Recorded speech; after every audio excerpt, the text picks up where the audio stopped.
Today I had lunch with an old friend from college, and our conversation gave me doubts about how I've handled Christmas with my daughter. She basically called me an asshole. I'm starting to worry that she was right, so I wanted to get more opinions. My 2 kids are 1 and 6, and I never let the 6-year-old believe in Santa. She's always known he isn't real. She still gets the same amount of presents and enjoys the same movies. She's just never sat on Santa's lap or wrote him letters. I've never thought of it as wrong or bad, only different. But now my friend is behaving as if I've robbed her of some childhood rite of passage. I could technically do things differently with my 1-year-old, but the mere thought of doing so terrifies me to my core. The reason I don't want my kids to believe in Santa is because of my own childhood experience, but maybe that isn't fair. I was a cliché, spoiled, only child, so Christmas was my favorite time of year. I always wrote Santa letters, left thank you cards with his milk and cookies, and tried to stay awake at night, but I inevitably fell asleep, except for one year. When I was 7, I woke up to see Santa coming through our back door. We didn't have a fireplace, so I assumed that's how things worked for kids without chimneys. I was bouncing with excitement, and he rushed over, urging me to be quiet, lest wake my parents. I clamped my hands over my mouth, not wanting to upset him, but I could barely contain myself. He sat on the couch and had me sit on his lap while he ate the cookies and read my thank you card. I remember thinking he smelled bad, but it wasn't enough to set off my alarm bells. Then, when I asked for my presents, he said that he forgot them in the sleigh and invited me to come pet his reindeer. I had to clamp both hands over my mouth, again, to contain the squeal that rose to my lips. Once I regained control, he took my hand and led me outside, where no sleigh waited on the roof. Instead, he took me to an old, beat-up station wagon, parked at the curb. I stopped dead in my tracks, confused and upset. But he said it was disguised with magic. After all, he couldn't very well just leave his reindeer alone on the street, or someone might steal them. To a 7-year-old, that made all the sense in the world. But then he said that he would have to drive me somewhere private in order to release the spell, or someone else might see. I said I couldn't leave without telling my parents, but he knew a place that we could go, just around the corner. He said we wouldn't be gone for more than 10 minutes. I was afraid of getting into trouble, but how could I pass up a once-in-a-lifetime opportunity to pet Santa's actual reindeer? I finally agreed to go, and he once again began leading me to this hideous station wagon. But just when he was opening the door for me, a set of bright headlights turned onto our quiet, dead-end street. We were the second house, so it was already close to us when they turned. And I quickly recognized our neighbor's truck, because he had the green glow lights along the bottom on each side. Santa let go of my hand and stood frozen, turned away from the lights. I thought they hurt his eyes, but later understood that he was hiding his face. I'm not sure if he was waiting to see what the truck did, or if he was just debating whether or not to snatch me and run. But at the time, I just wanted to show off that I'd met Santa, so I began jumping and waving as I called out, "Mr. Johnson, look, it's Santa!" I knew him well because he often came to our barbecues, and the second I began calling to him, Santa took off running, jumped in the car, and sped away. Mr. Johnson drove all the way into our yard, leapt out of his truck, and ran over to me. I was crying my eyes out, screaming for Santa to come back. I thought that he was mad at me, and now I wouldn't get any presents. Mr. Johnson picked me up, carried me inside where he woke my parents and told them everything. It was total chaos. Police were called, descriptions were taken, and I was informed that there's no such thing as Santa. My parents were even more traumatized than me, and they never wanted to risk anything like that happening again. Our neighbor was praised as a hero, and rightfully so. I still send him a Christmas and birthday card every year, even though he moved to Michigan after I graduated high school. They did catch the guy who tried to kidnap me. He tried to take another little girl from a neighborhood across town, Her parents woke up before he could get her outside, and the father put him in the hospital. He spent some time in jail, but not nearly long enough, and I have no idea what happened to him after that. So yeah, he's the reason I never told my daughter about Santa Claus. I had put serious thought into doing things differently with my son. I've been seeing a therapist for 2 years now, and I've learned better coping techniques for my anxiety. Then my conversation with my friend almost convinced me. Honestly, I'd hoped that sharing this story might have a healing effect, like it would be the last leg of this tiring journey, but I think it did the opposite. There should be no reason my son can't have the same magical holiday experience as my daughter. When it comes to all the things that make Christmas special, Santa is a pretty small piece of the equation. I still welcome and appreciate all opinions, but I may have made up my own mind. Well, thank you for reading anyway, and whatever traditions you celebrate at this time of year, I hope you have the happiest holiday yet.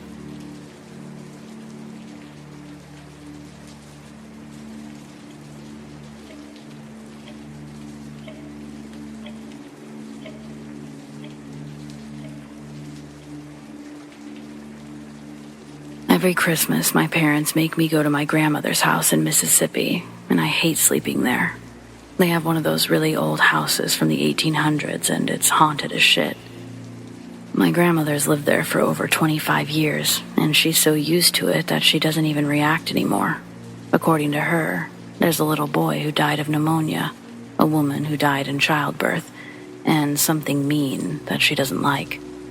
But the way she talks about it, you'd think that it was only an ornery squirrel in her attic.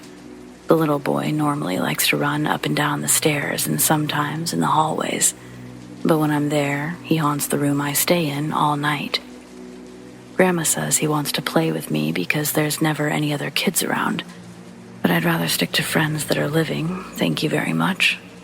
God, I can already see the comments saying they'd love to play with a ghost. I'm sorry, but most of you wouldn't.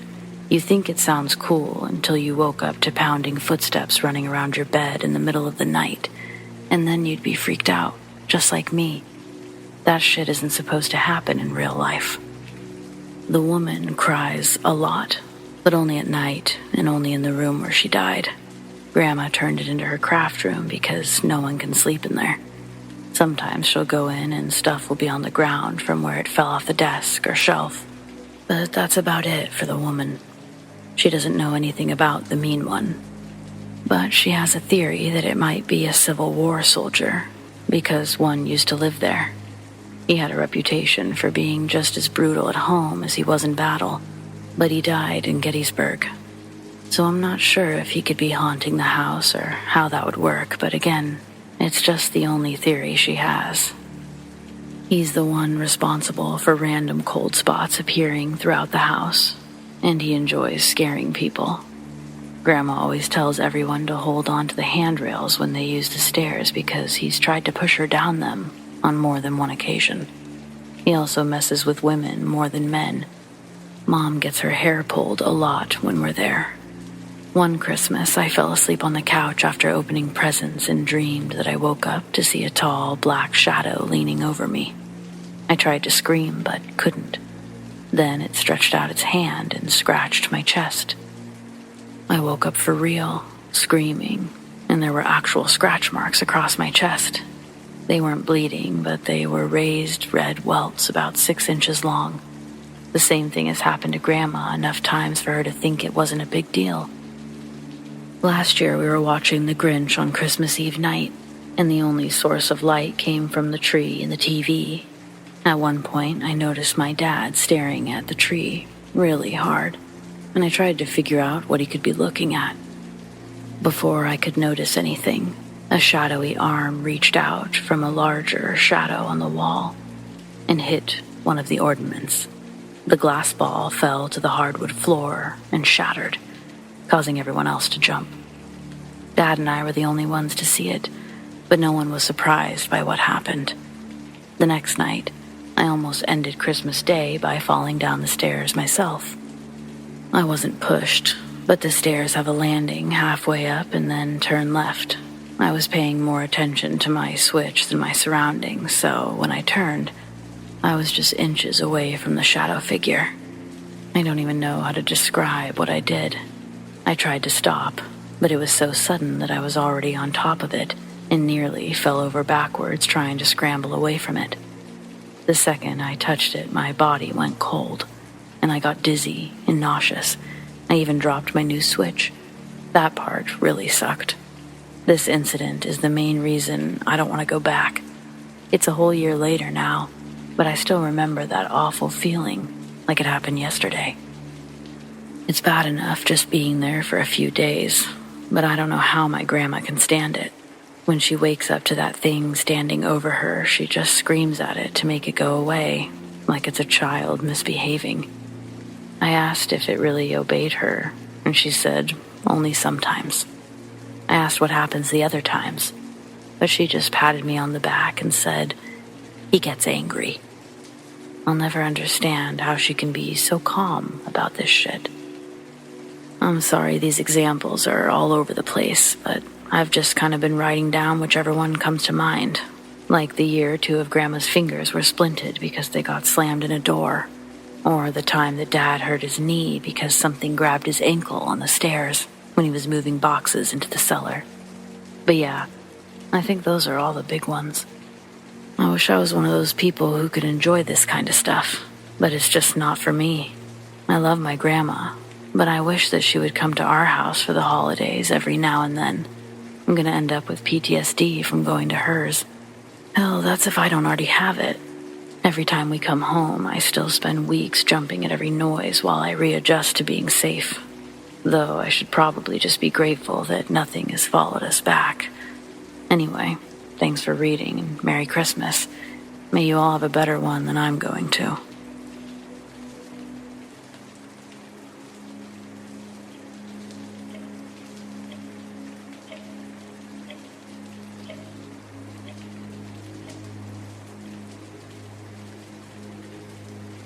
Okay, I know this sounds really bah humbug for me to say, but I'm ready for this holiday season to end.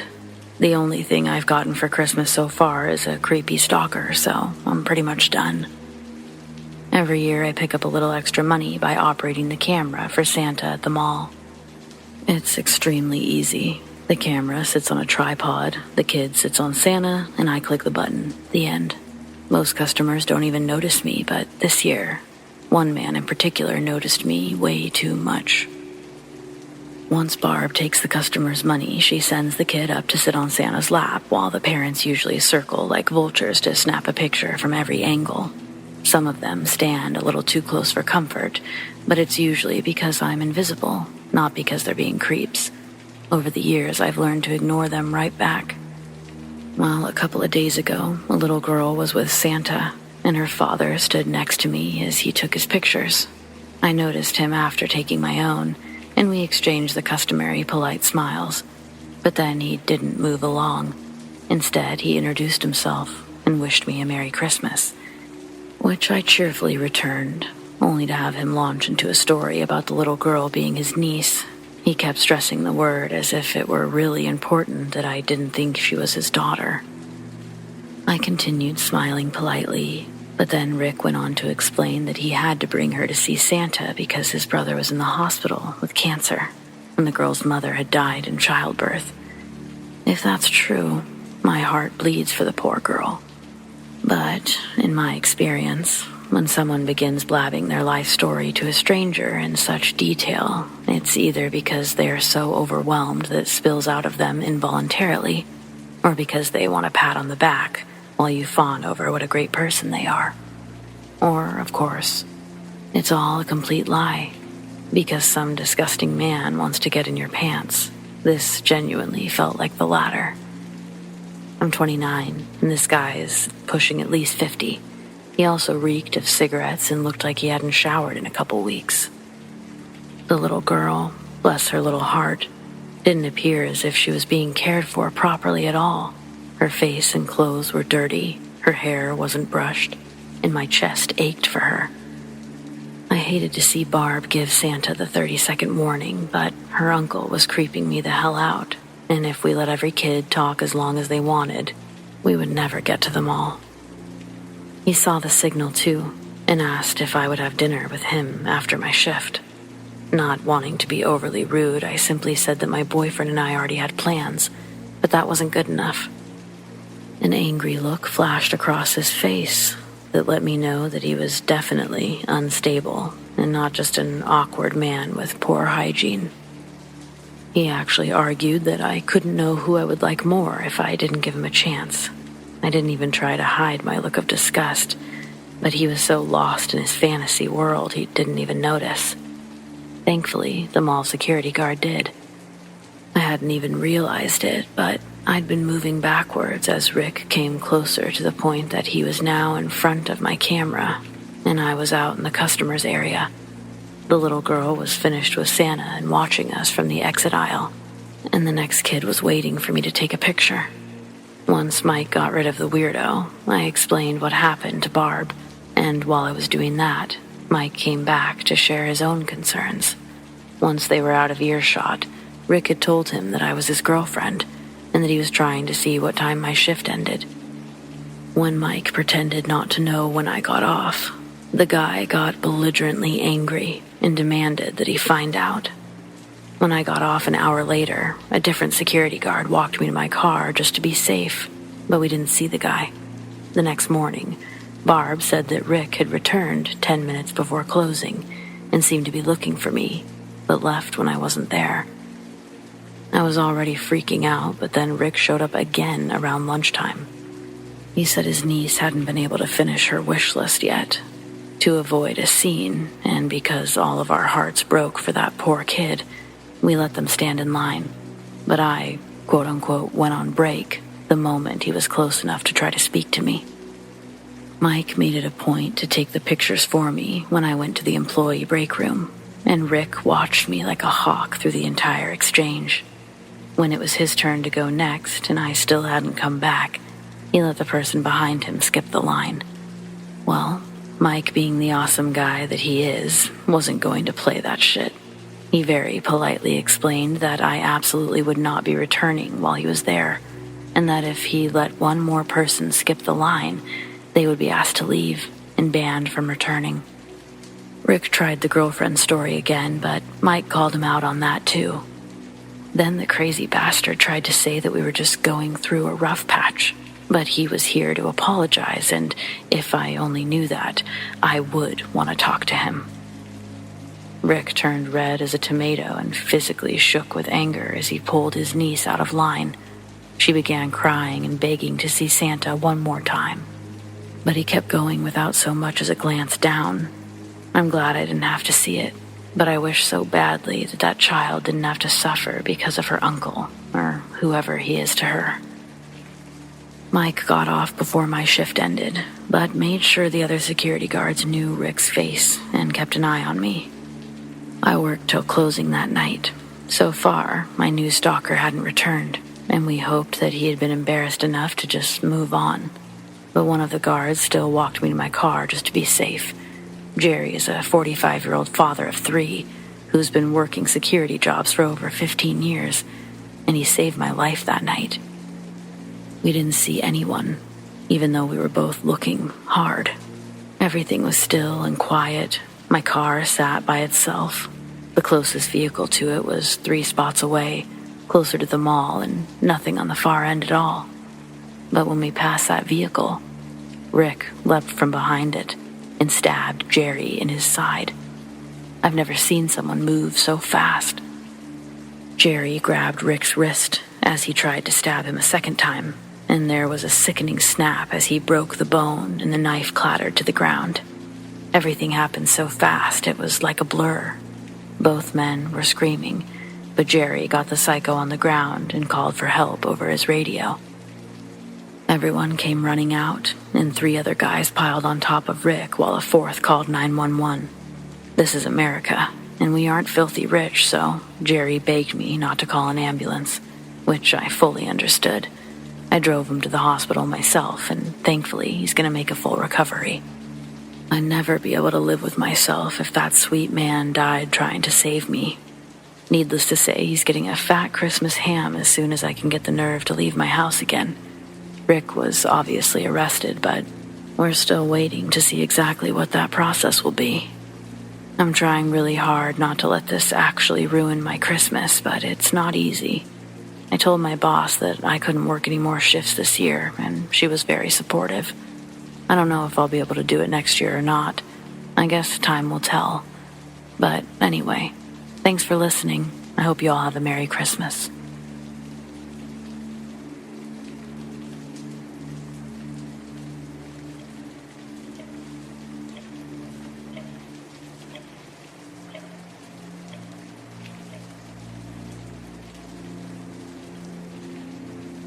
Let's take a journey back in time to when I was just a little kid.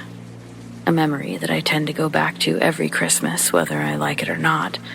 Memories are fun that way.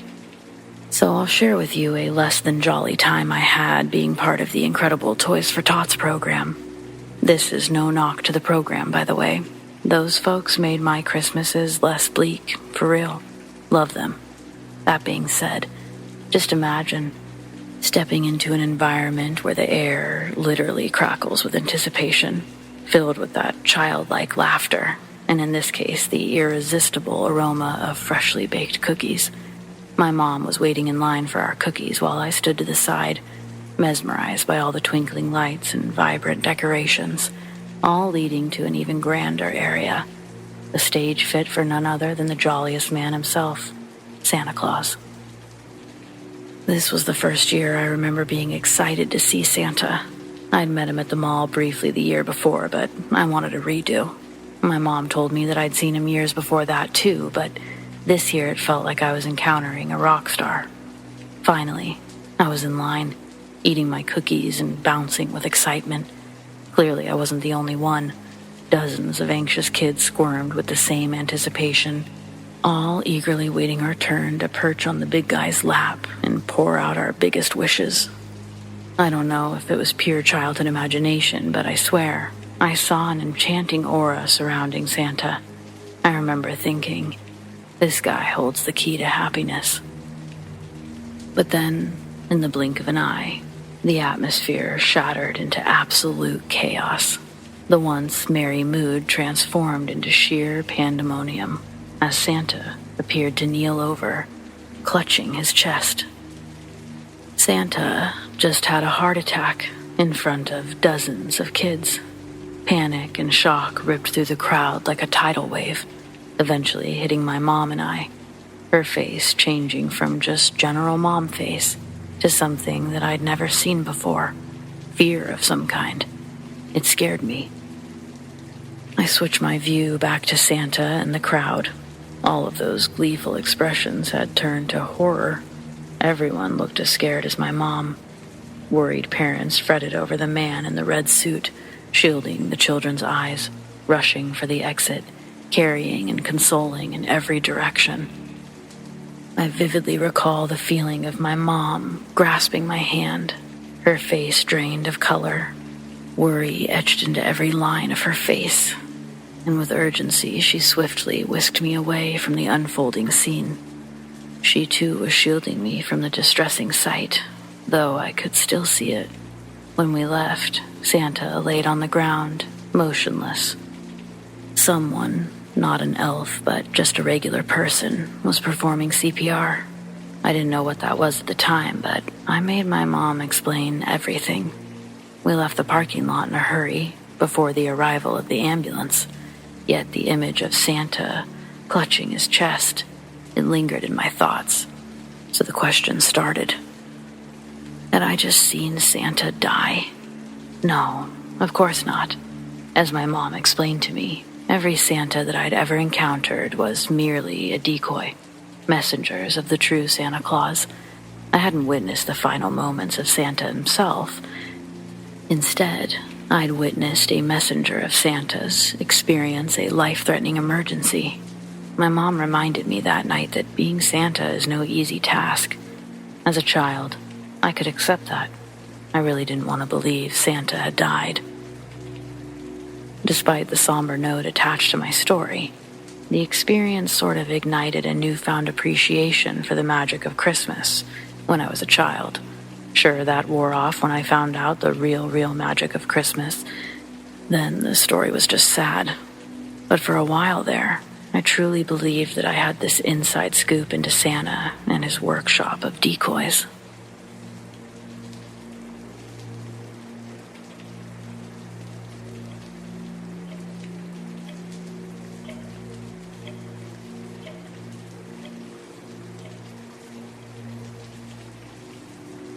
Here's one for the Yuletide log that we truly don't share enough when my family gathers to tell stories around Christmas time. Probably because the little fiasco almost got me taken away from my dad and put into foster care because of how negligent it made him look as a parent. And so here's the story of how I got to take a magical ride with Santa and one of his elves when they carjacked my dad's Jeep from a gas station parking lot in the early Christmas morning hours of 1994.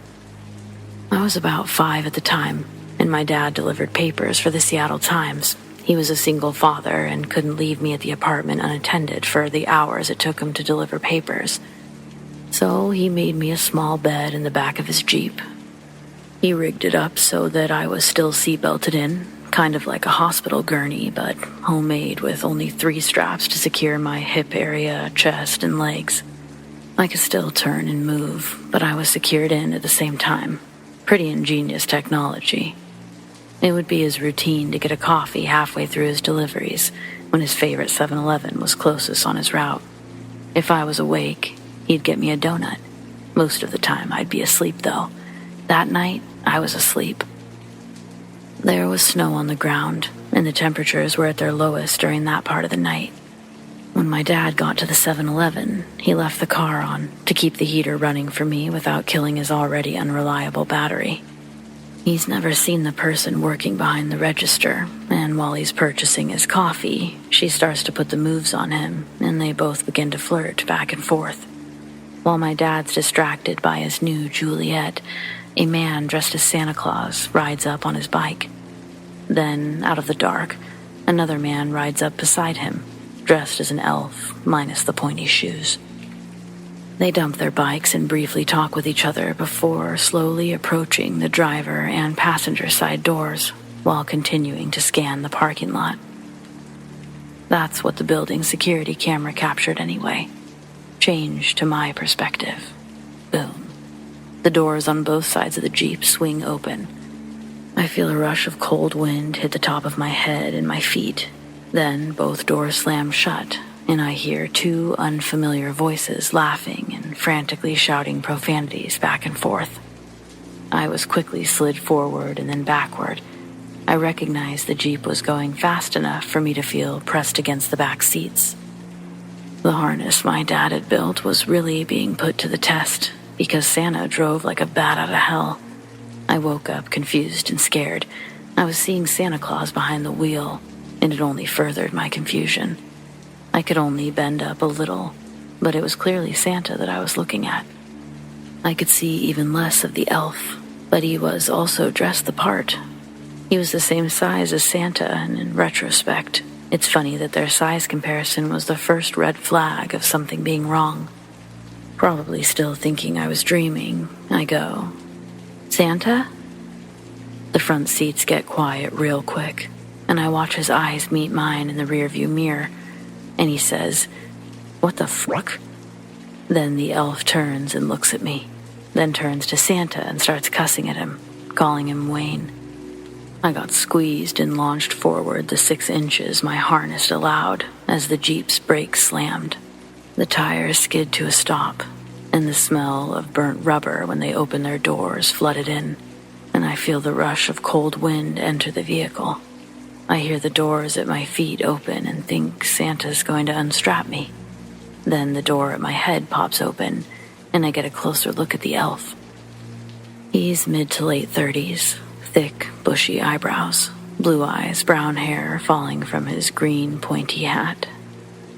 He looked at me and then up at Santa and says a few comments indicating that I may have a disability, and that's why I'm strapped into this contraption so tightly. They would actually be witnesses against my dad in his legal battle later on, telling the state I was leashed in the back of a Jeep like a dog. The men didn't know how to free me, so they unstrapped and pulled apart the actual sleeping board from the seats, with me still harnessed to it. They'd pull the whole thing out and leave me in the snow in some neighborhood by Lake Forest Park. I almost died of hypothermia. Nobody would have thought to look for me separate from the Jeep, let alone in some random neighborhood miles away. Thankfully, the sun was about to be up, and my screams alerted someone in one of the houses who came out to find me in between their recycling bins.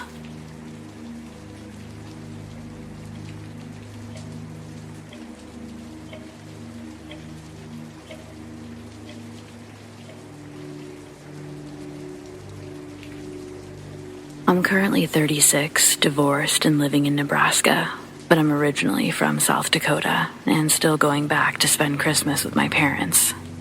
Except after what happened last year, I really don't want to go this year, especially not for the entire week. They left the suburbs for a bigger house in a rural area with lots of woods, and it's beautiful, but it's also friggin' terrifying. At first, I thought not having any neighbors was a plus. But now I'm constantly worried about them being out there all alone with whatever's in those woods. The cell service is shit too, so they can't even reliably call for help without sitting in a window. Last year I went up the Monday before Christmas weekend. It was pretty late when I got there, and right away I knew my parents were acting strange. They were jumping at every little sound and rushing me inside. I wasn't even allowed to unload the car. Dad was in the military for over 30 years. It takes a lot just to rattle him. So to see him actually afraid was truly concerning. But he and Mom kept insisting nothing was wrong. The next morning, they were back to their old selves, so I chalked it up to my late arrival and pushed it from my mind. Until the same thing happened that night as well. It was to the point where I started searching the local news stations to see if there was some kind of serial killer or escaped convict on the loose. But again, I got nothing. Thursday night was my breaking point. After realizing I'd left my charger in the car, I tried to go get it, but I was locked inside. Both doors had locks that could only be opened with a key. When I asked for it, Mom gave me her charger instead, just to see what they would do.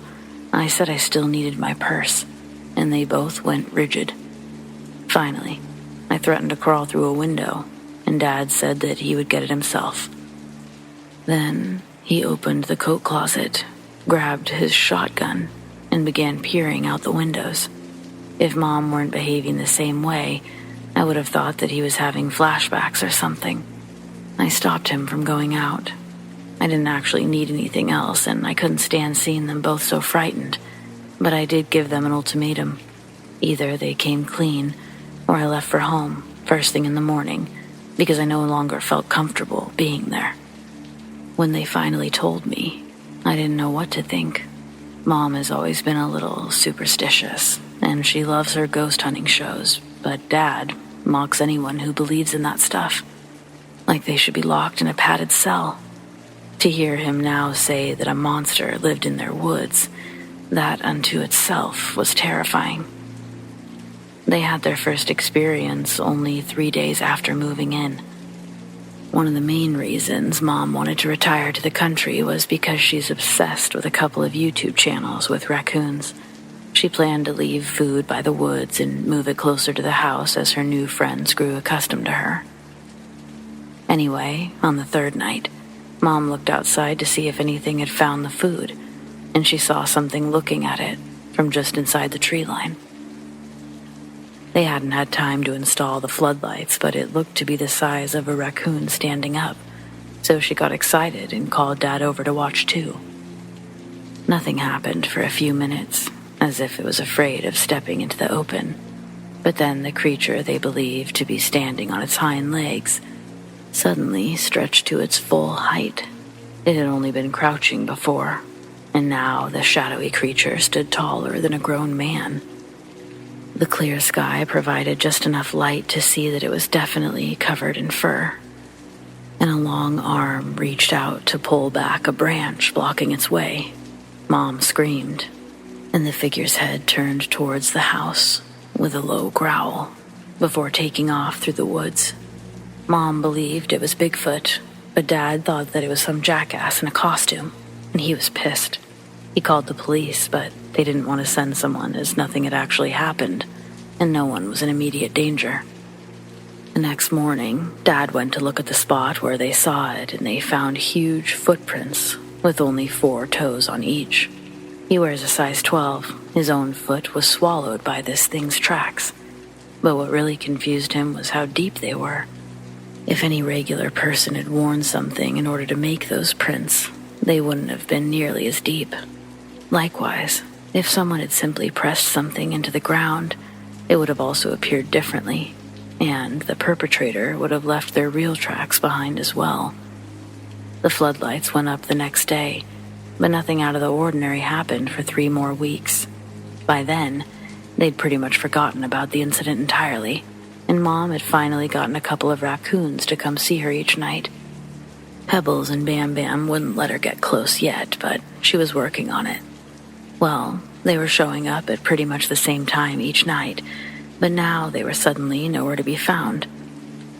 Finally, she peeked out of the window and saw the creature eating the raccoon's steak fat and rib bones with its hands, like a person.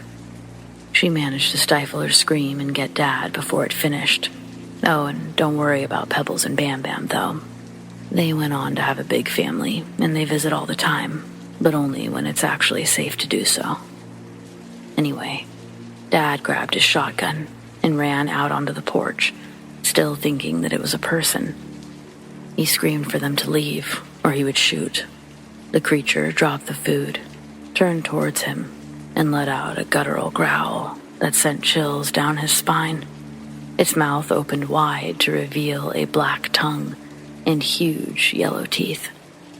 He said it almost looked like a gorilla, except it was built like a person, and it had big bald spots all over, like it had mange. That's when he realized it wasn't a costume, because no human could ever make a sound like that. He raised the shotgun as the creature charged and fired a round directly into its chest, but it just kept coming. He got inside, slammed the door, just as it leapt onto the porch. For almost 20 minutes, it scratched and banged on the door, before finally leaving. Dad called the police again, but knew better than to say they were being attacked by a monster. So he stuck with his costume story. They arrived a few minutes after the creature left, and only then did Dad go back outside. The officers didn't know what to make of the heavy doors, deep gashes, and splintered wood, but they took pictures and made a report. That happened the Sunday after Thanksgiving, and luckily, my parents replaced the door the following day because the creature came back more often after that, like it had a personal vendetta against my dad. So yeah, fast forward to my arrival, and they were pretty on edge by then, but they spent a lot of their retirement money on fixing that place up. They couldn't and still can't afford to move, so they didn't want to worry me. I really don't know what I thought when they first told me. It's such a wild story to take in, especially from your completely normal family, but any doubts I had were completely erased when I saw it for myself on Christmas Eve. It was just like they said. You just can't understand something like that until you've experienced it firsthand. We were opening presents and having a nice night when there was suddenly an awful banging on the side of the house. My mom sat staring into space. Dad hugged his shotgun, and I very quietly snuck a peek out the window. I wish so much that I hadn't, but I needed to know for sure. After 10 or 15 minutes, it left, and I didn't see it again. But I hated leaving my parents there like that. In the years since, they've started putting food right inside the tree line every few days. Sometimes it will eat and leave, and sometimes it'll disappear entirely for months at a time. But they still have the occasional attack, and I am absolutely terrified of going back. They've gotten so used to it that they just keep insisting it's safe. But I just can't get on board with normalizing this insanity. I know I'll end up going in the end, but it makes me feel better to pretend I might not, and to finally get all of this off my chest, so thanks for listening, and Merry Christmas. Be safe out there, especially if you're traveling.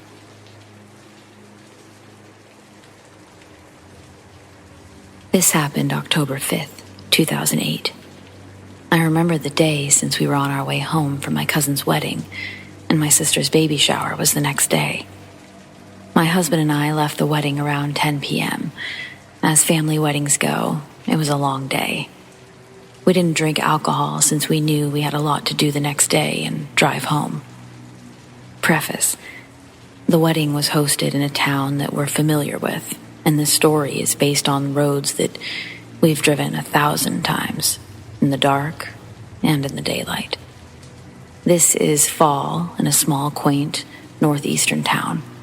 My husband is a non-believer and never agreed with my point of view on ghosts or spirits, but we've made it work. We leave the wedding and are driving home.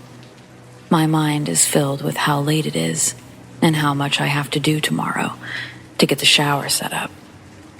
I'm really hoping everything is perfect and that I haven't forgotten to prepare anything. As we make a left to go up a small incline, I see this mist off to the right. It's about 5 foot, swirling up, and approximately 8 feet into the yard. My brain automatically shoots over to, that's weird. Why is a storm drain in the middle of a yard? It looked very similar to the condensation one would see from a New York City vent, moisture that most of us know and are familiar with when the ground is warmer than the air. I'm still hyper-focused on why this drain is in the middle of the yard, so as we drive by, I look to the ground where the mist is hovering. As I'm looking down into the yard, trying to see the drain, my husband yells. Yes, yells. "Oh my God! Did you see that?" He curses all the time, but up until that point that I have known him, he's never yelled, "Oh my God," before. Shocked, I reply, "What? That strangely placed drain?"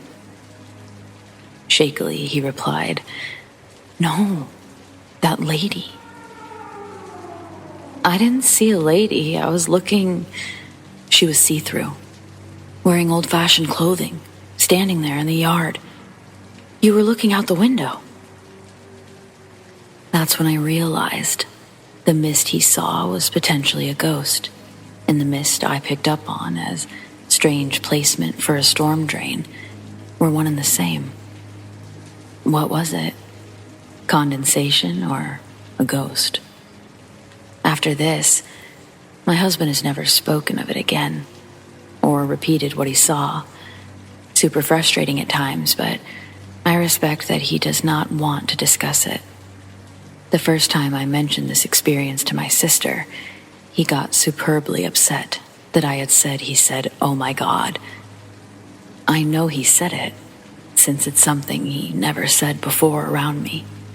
The tone of what he said made it stick in my mind forever. We went back through there the next day. No Halloween decorations, no drains, nothing that we could find to explain what we saw. We've driven that road time and time again. There are no storm drains, no sidewalks, about 18 inches of gravel shoulder. When I'm a passenger riding through there, I still to this day try to find the oddly placed storm drain in the middle of someone's yard. I find it fascinating that we both picked up on it as something out of place. My rational mind said storm drain, while my husband decided something else had made him look right at it. Whatever it was, ghost or condensation, it's been a fun campfire story to tell.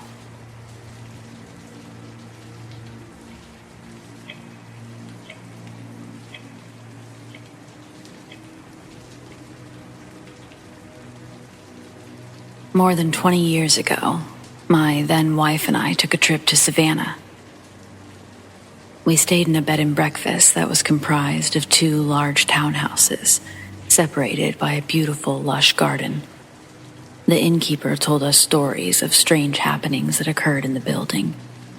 Of course, just about every bed and breakfast is quote-unquote haunted, as that tends to increase the appeal with the kind of person who likes to stay there, myself included. The inn was built in the 19th century, and it sits in the beautiful historic district, close to Forsyth Park. Savannah is supposedly a very haunted city, with ghost tours and ghost stories galore. If you spend time there among the old houses and moss-draped trees, it's easy to start seeing ghosts. The inn is beautiful, and thinking back, it might have been the second time that we stayed there. It's my favorite place in Savannah, and it was always a wonderful experience. The staff was very friendly and professional. I don't necessarily enjoy chatting with other guests, but I do like to talk to the staff. The room that we were staying in had a little balcony overlooking the street. We went out there after dinner, and within 30 seconds, a very large flying beetle smacked right into my forehead. Okay, time to go inside. We didn't experience anything ghostly or unusual at all that evening. But the next morning, the bathroom had a nice clawfoot tub with a shower curtain around it. I was showering the next morning in the tub, and when I stepped out, I caught a glimpse of my reflection in the mirror, and my heart almost leapt out of my chest. The mirror over the bathroom sink was covered with a light coating of condensation, but I could still see my face clearly reflected. The odd thing was that my eyes appeared almost completely black. The effect was, for lack of a better word, demonic. It was my face, but the eyes were downright terrifying. When I overcame my initial shock, I took a closer look in the mirror. I figured out that although the features of my face were reflected accurately, for some reason the pupils of my eyes were hugely magnified, so that in the reflection, they appeared to fill the entire diameter of each eye. The effect was really frightening. I examined my reflection, trying to determine why this was happening, but I couldn't. I didn't, and I still don't understand how this worked. I've never seen it before. It's never happened again. I called my wife in to show her, and observed the same thing happening with her eyes. I guess this might not be a real ghost story, but it was really strange and inexplicable. I wish I had a photograph of the effect, but I do not. Has anyone ever experienced anything like that?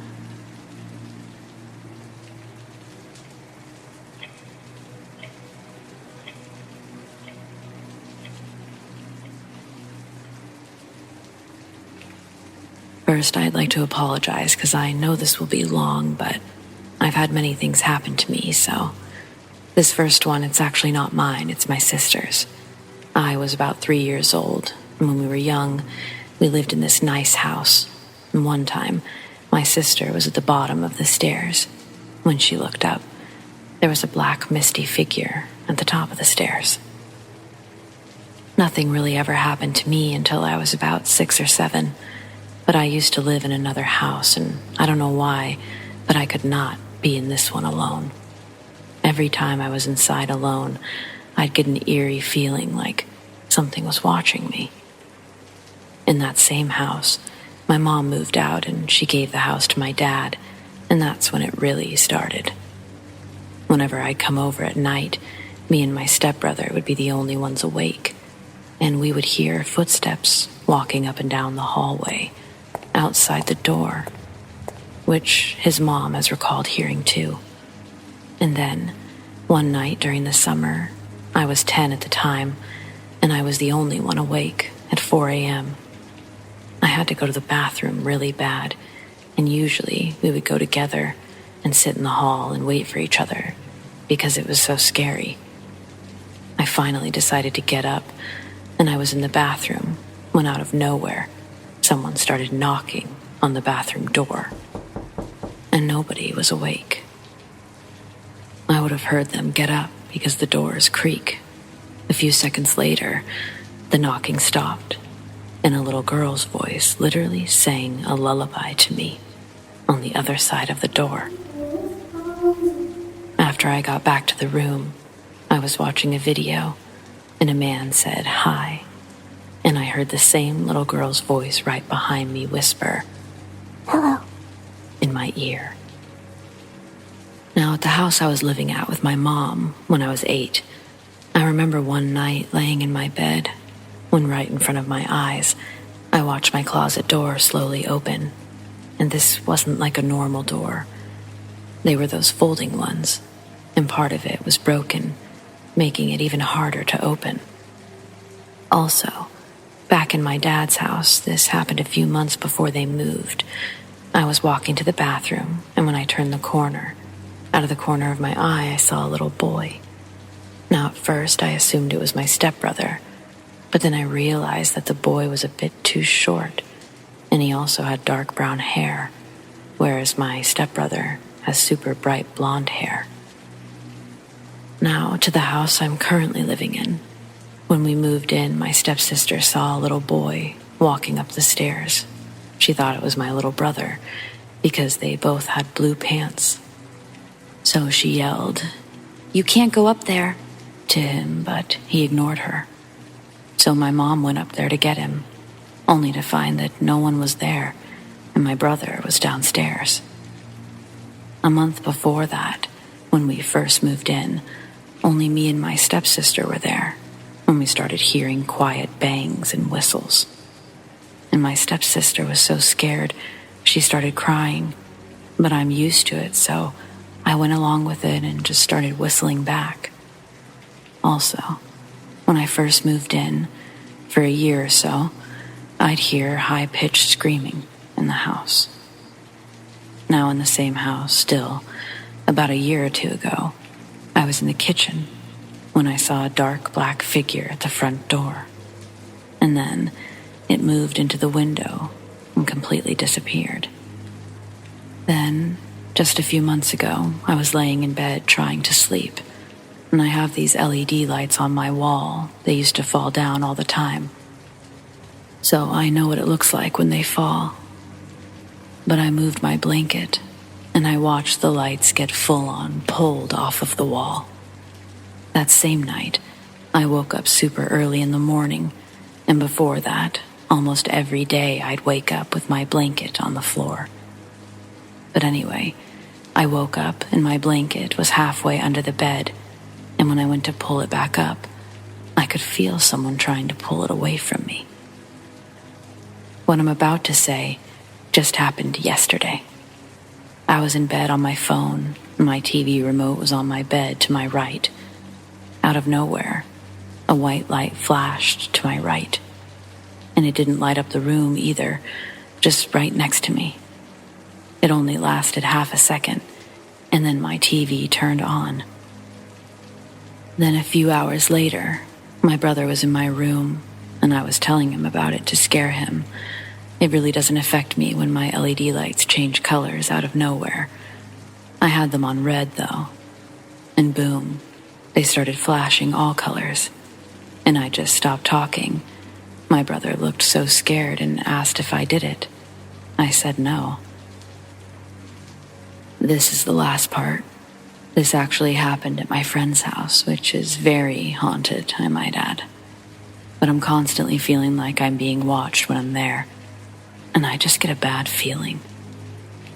But the last time I was there, somebody knocked on the bedroom door, and no one else was up. And then just a few minutes later, a knock-like sound was heard from the window. I'm honestly starting to think that it might just be me who's being followed everywhere I go by spirits, because no matter where I go, something creepy happens.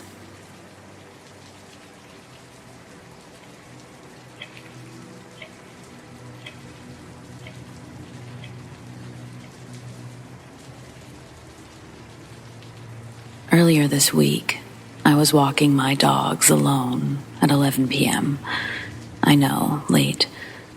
At the exit of my neighborhood, I saw a deer across the road, and I started walking towards it. I saw an SUV come down the road and stop to look at the deer on the side of the road, but it was very strange because he turned around to go back the way he came, and he was staring at me from his car and partially hanging out of his window. I did not make eye contact, and I walked away so I didn't get the best identifying descriptions. As the car was leaving, he made 2 U-turns and was shining his lights at the deer. I did not stop watching his car. I really only saw the back of it, but I thought he was going to get out and hurt the deer or something. He then drove down the road further, but would keep stopping every few feet. I kept watching, and I didn't turn my back because I had a feeling he was watching me while he was stopping, because at this point, I think the deer had run away. I thought this was a really weird occurrence, and I started walking straight home once his taillights disappeared to tell my family what had just happened. As I was approaching my house, I noticed the same car had now come into my neighborhood and went down the road past my house. I had a really bad gut feeling already, and this threw me into a full panic. I ran inside, locked the doors, and called my husband while looking out the window from behind the curtains. Probably 10 minutes passed. It's 11:30 at this point, and my neighbor came home. As soon as their car pulled into the driveway across from mine, I saw the same car leave pretty fast. It seemed like he was maybe waiting, stalking down the road. My husband told me to call the police.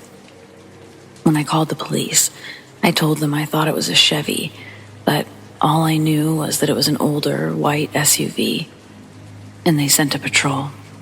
While I was waiting, I saw what I believed was the same white SUV fly down the road past my house again. The police came through the neighborhood with their lights on, and as soon as the cops got near my house, the same white SUV drove away. The cop told me he saw a man fitting the description I'd given driving, so he went after him, and I never heard or saw anything since. I've been shaken up about it, and I didn't even go outside yesterday.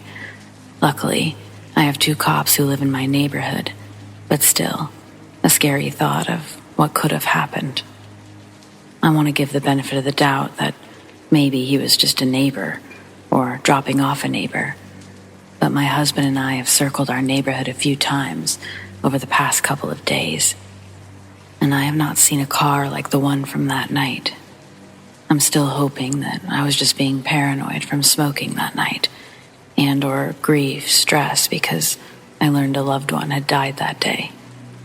If that man's intentions were what I thought they were, then that's even scarier. I want to believe it was just me panicking, but what do you think about all this?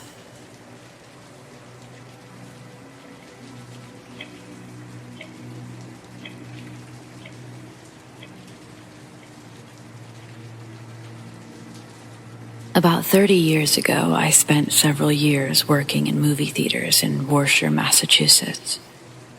My favorite was the huge old building that had been chopped up into 4 separate cinemas. It had been a beautiful theater back when it was built in 1926 as the Poyley Palace. And although it had been semi-destroyed during modernization in the late 50s, there were still many original features of the building that remained. As a manager, I had been issued a big keychain that gave me access to the entirety of the building, and I spent countless hours exploring nearly every part of that building, except the curtain loft, which would have required climbing an iron ladder about 80 feet. Nope. The building had attics and basements and crawl spaces. There was an area in the front of the building on the 2nd floor that had 2 or 3 abandoned businesses that had been walled off. There was a music store and a ballet studio, and maybe an office. There was also a bathroom. Everything looked like it was from the 1940s or 50s. Faded wallpaper with ballerina motif. A plie mirror on the wall. In another section of the building was the old manager's office, with high ceilings and crown molding and a beautiful stained glass window that I believe dated back to 1912 and had previously been part of an adjacent theater. There was still an old safe in the office. I found a newspaper article from 1942, 1944. It detailed an armed robbery when two men had tied up the managers in the office and robbed the safe. One of those men was later executed in the electric chair for an unrelated crime. We use the old manager's office to store giant 30-gallon bags of popcorn now. There was a crawl space of sorts under the box office. It was accessible by lifting a hinged plywood panel and climbing over a 4-foot wall. On the other side were the remains of a couple of basement rooms, broken concrete, bricks strewn about. In one of those rooms, I found an old flared Coca-Cola glass in perfect condition. I kept it for years. I also found a deck of cards in a handmade leather pouch with a snap closure fashioned out of a buffalo nickel. There were also old dressing rooms with makeup mirrors and light bulbs. The paint was peeling off the walls in potato chip-sized flakes. As you can surmise, the building was purported to be haunted. The head manager claimed to have had ghostly experiences, so I'll start there, I guess. When the building was remodeled in the late 1950s, the men's room in the basement was converted into a manager's office. One night while closing up, the manager, my boss, made his way up the stairs to the main lobby. As he emerged, something caught his eye. Way up by the ordnate 30-foot ceiling, he saw an apparition floating there. It disappeared into the ceiling. Terrified, he ran back down the stairs and hid in the office until daylight. Another time, he was again working late. There were several arcade machines in the lobby area, and they were normally powered off when the last shows were in. As he climbed the stairs, he heard all of the machines making their electronic bleeps and bloops. He was annoyed that the usher had failed to turn off the machines before punching out, and realized he'd have to go turn them off himself. As soon as he opened the door, the noises stopped dead. Looking across the lobby from where he emerged, the machines were all dark. They were indeed powered off. A projectionist claimed that he looked out of the booth window one night in the big theater upstairs, and while shutting things down, he saw a face looking in at him. I take those stories with a grain of salt. I was always skeptical of those based on the sources. So here's my experience. I was obsessed with the history of the building, and I'd researched newspaper archives for articles about it. There were rumors that a stagehand had died there in an accident during the time that it had been a vaudeville theater. I was never able to confirm that. I had talked about the building to my mother, and she in turn happened to discuss it with a friend that she worked with. The woman claimed to be a psychic or clairvoyant, or maybe just that she gets feelings about things. She told my mother that she had been to the theater, and that she felt someone had indeed been killed there, and that his name began with the letter M. My reaction was, okay, sure, she sounds nutty. Sometime later, I was the sole manager on duty on a slow night midweek. I was alone in the office in the basement. The 7 o'clock shows were in, and I was doing some paperwork. The intercom buzzed. It was the box office cashier calling to tell me that I had a phone call. I asked who it was, and she said that she didn't know. I hung up the intercom and pushed the button for the main incoming call that was on hold. The earpiece erupted with sound, close squealing and static. I used the word close because the sound, it was so loud and distinct. I assumed that it was something wrong with the phone PBX in our building rather than the line itself or the caller's phone. It was just the impression I had. "Hello?" I said. Nothing. Just more squealing and static. "Hello?" I repeated. "Hello." A man's voice. Calm, flat, distinct. Then nothing further. "Who is this?" I was a bit perplexed. All the noise on the line and the caller seemingly reluctant to speak. "This is Mike." Calm, quiet, not shouting over the noise of the line. Quite audible and clear. Then nothing but the awful squealing and static. I waited a few seconds for the caller to continue. After all, he called me. Presumably, there was a reason. Nothing. "Mike who?" I said, feeling a little impatient. Mike is a common name, and there were 2 Mikes employed there at the time. One of them had a fairly high-pitched voice that sounded nothing like the caller. It didn't sound like the other Mike either. The line abruptly went dead. Silent. The squealing and hissing stopped. I waited. No one called back. I called Sandy, the box office cashier, and I asked her if they had asked for me personally or just to speak to the manager. She said that the caller had asked for me by name. Suddenly, I remembered my mother's friend, a man's name beginning with the letter M. Mike? It never happened again. The phone never made those noises. No one ever confessed to the prank. I never figured out who it was.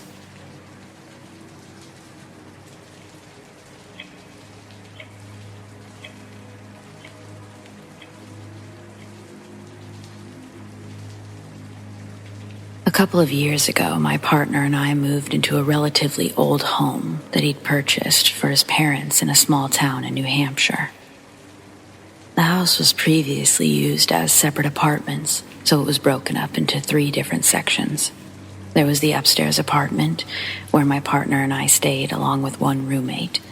The downstairs apartment his parents lived in, which was also attached to the basement, and they renovated that into a party space where they could host friends and family when they came to visit. That is where the first encounter began. It was the middle of summer, and my partner was inside with some of his family members watching TV in the basement, and I was in the backyard helping prepare some things for dinner. When I went inside to the basement, I heard yelling from both my partner and her other family members. Apparently, a cell phone that had been stored in the purse of another family member went flying out from inside the bag to the other side of the room. As stated in the title, I was and still have a healthy dose of skepticism when it comes to anything related to the paranormal. So naturally, I dismissed the phone as having been on vibrate, and maybe they received a notification which caused it to fall out of the purse. Maybe I should have previously mentioned that my partner's family are pretty big believers, so I figured they were exaggerating at the time.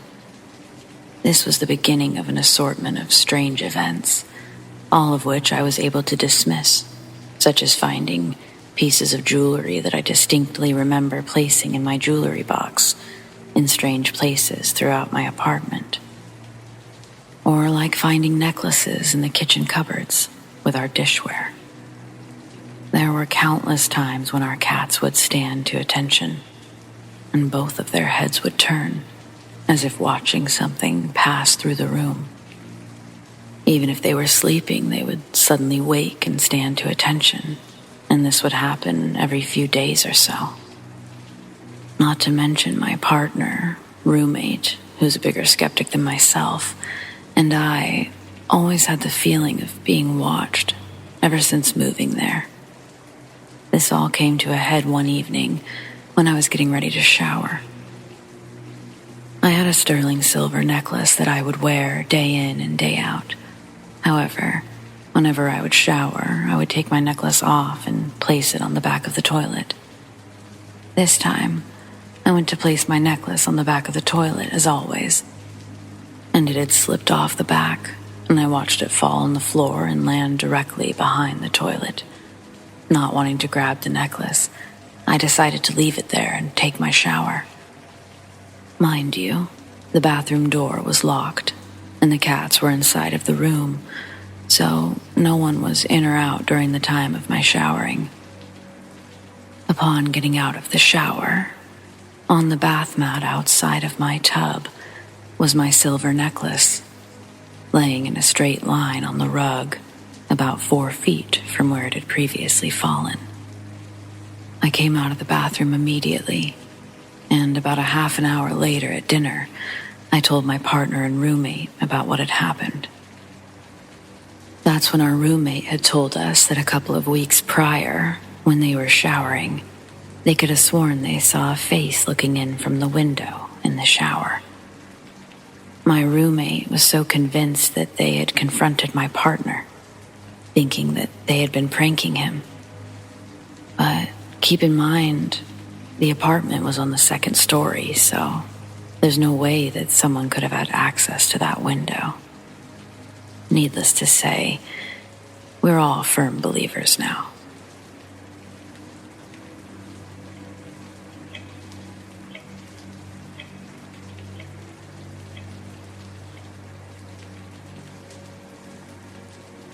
This one's always been a fun one to tell. My husband does not believe in the paranormal and thinks it's a bunch of nonsense. At this point, we were still early on in our relationship and had been living together for a couple of years. He bought an old house, built in 1929, in a suburb close to the big city we grew up next to. I would often see the shadows move out of the corner of my eyes and started having a sense that our energy was not the only energy there. Nothing too concerning. We had a 120-pound American black lab, so it could easily be her moving through the house. Or we could explain it away that maybe the neighbors backed in and the lights just hit the windows just right. One day, I tell my guy that I saw a small black shadow walk into the laundry room. I was not taken seriously. Has to be some reasonable explanation.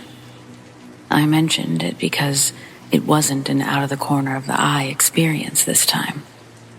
The laundry room is in the finished basement. The only windows are glass block windows with a vent, and they're etched foggy. They're 4 by 3 blocks, I think, whatever the standard basement window size is. This part of the basement, the windows face into our backyard. There's no lights coming in from traffic. The houses were built in an apple orchard, so the backyards were long, about half an acre, and an acre between our house and the house that ours backed up to. We had an 8-foot wooded fence along the property line, no outside light source. A few weeks later, we're getting ready to go to the store together. I was finishing some laundry, and he's in the basement finishing up something on the computer that was down there. He asks me to put the dog in her crate while he finishes up. He will be just a minute longer. The crate is in the basement, but behind, to the right of where my guy is sitting. The laundry room door is open. All the lights are off now except for the hall light on the top of the stairs and the PC. I'm now standing at the end of the stairs facing my guy, and he's looking at the computer. Black Shadow Dog walks into the laundry room. My guy. I thought you put her into her crate. Jokingly. Nah, I thought you were going to. He calls the dog. I'm looking at our dog in her crate. Now, he's losing his patience, since there are things in the laundry room he doesn't want her to eat or get into. Can you please get the dog? What dog? Fine, I'll do it. At this point, I ask him to turn around and look in the crate. Looks at the crate, looks back at the computer. You saw it, didn't you? You saw the black shadow go into the laundry room too. It's the only time he ever admitted that he saw something in that house. Now, I don't know much about shadow beings, never really looked into it. We were in this house for 8 years and we had our kids here. Never anything malicious or scary. This morning, I had the most frightening experience of my life. Just to put a setting in place, my room has my bed in the middle, against the back wall, directly in front of my closet. I woke up with a sweat around 2 a.m. thinking it was too hot. It's getting hotter in Australia. So I got up to turn on my fan. I felt paranoia, as anyone would, walking across the room at 2 a.m. But something was strange. Something was watching me. I don't know where from, but I didn't think much of it. I put quiet music on in my Google Home and went back to sleep. I woke up maybe 3:50 a.m., again, still sweating. This was strange, as I had turned my fan on. My music had stopped. My Google Home was showing the sign that it was trying to connect to the Wi-Fi. I realized I was too tired to move, so I shifted my eyes to the front of me to reveal my closet. And I saw someone staring at me with a flat expression. I squinted my eyes to see if I was seeing it clearly, but as I realized I was in reality and everything was real, it realized I was awake. A flat expression shifted to a large smile. I got up in my bed to get my fight or flight instincts ready, but by the time I lifted myself up, the noise of something falling came from my closet, and the doors closed. My Google Home reconnected to Wi-Fi and blared my music aloud. My parents walked into my room and said, "What's going on?" asking what that noise was. I explained everything, and they believed me. We ended up moving my mattress onto the floor into my parents' room. Anyway, now it's been 10 hours since this experience. I'm still in shock, and I'm confused. What if I never woke up? Was the sweat a warning sign? Why was my Wi-Fi disconnected from my Google Home and reconnected when the closet shut? If anyone has had a similar experience, please help me out. I'm scared to go into my room now. I know it could be me seeing stuff, but it reacted when it knew I was awake. So something is not right.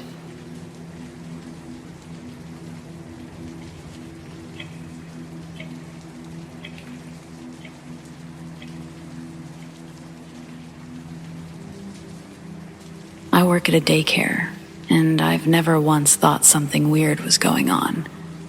Today was different. I came back from my break, and the other teacher in my room told me that one of the kids was sleepwalking, which they've never done before. I thought it was weird, but laughed it off. Throughout the rest of nap time, an hour, 5 different kids screamed in their sleep, randomly, which never happens. And then one of the kids that sleeps the longest and sleeps like a rock sits up in their bed and was staring at the ceiling, wall, wide-eyed and smiling. The kid then puts their hands up like they want to be picked up and says something. Unfortunately, we weren't close enough to hear what they said. My coworker laid the kid back down, and for 5 minutes, the kid stared at the same spot, still wide-eyed and smiling, and then went back to sleep. I keep thinking about the kid putting their hands up, and it's freaking me out. Does anyone know what could have caused all of this?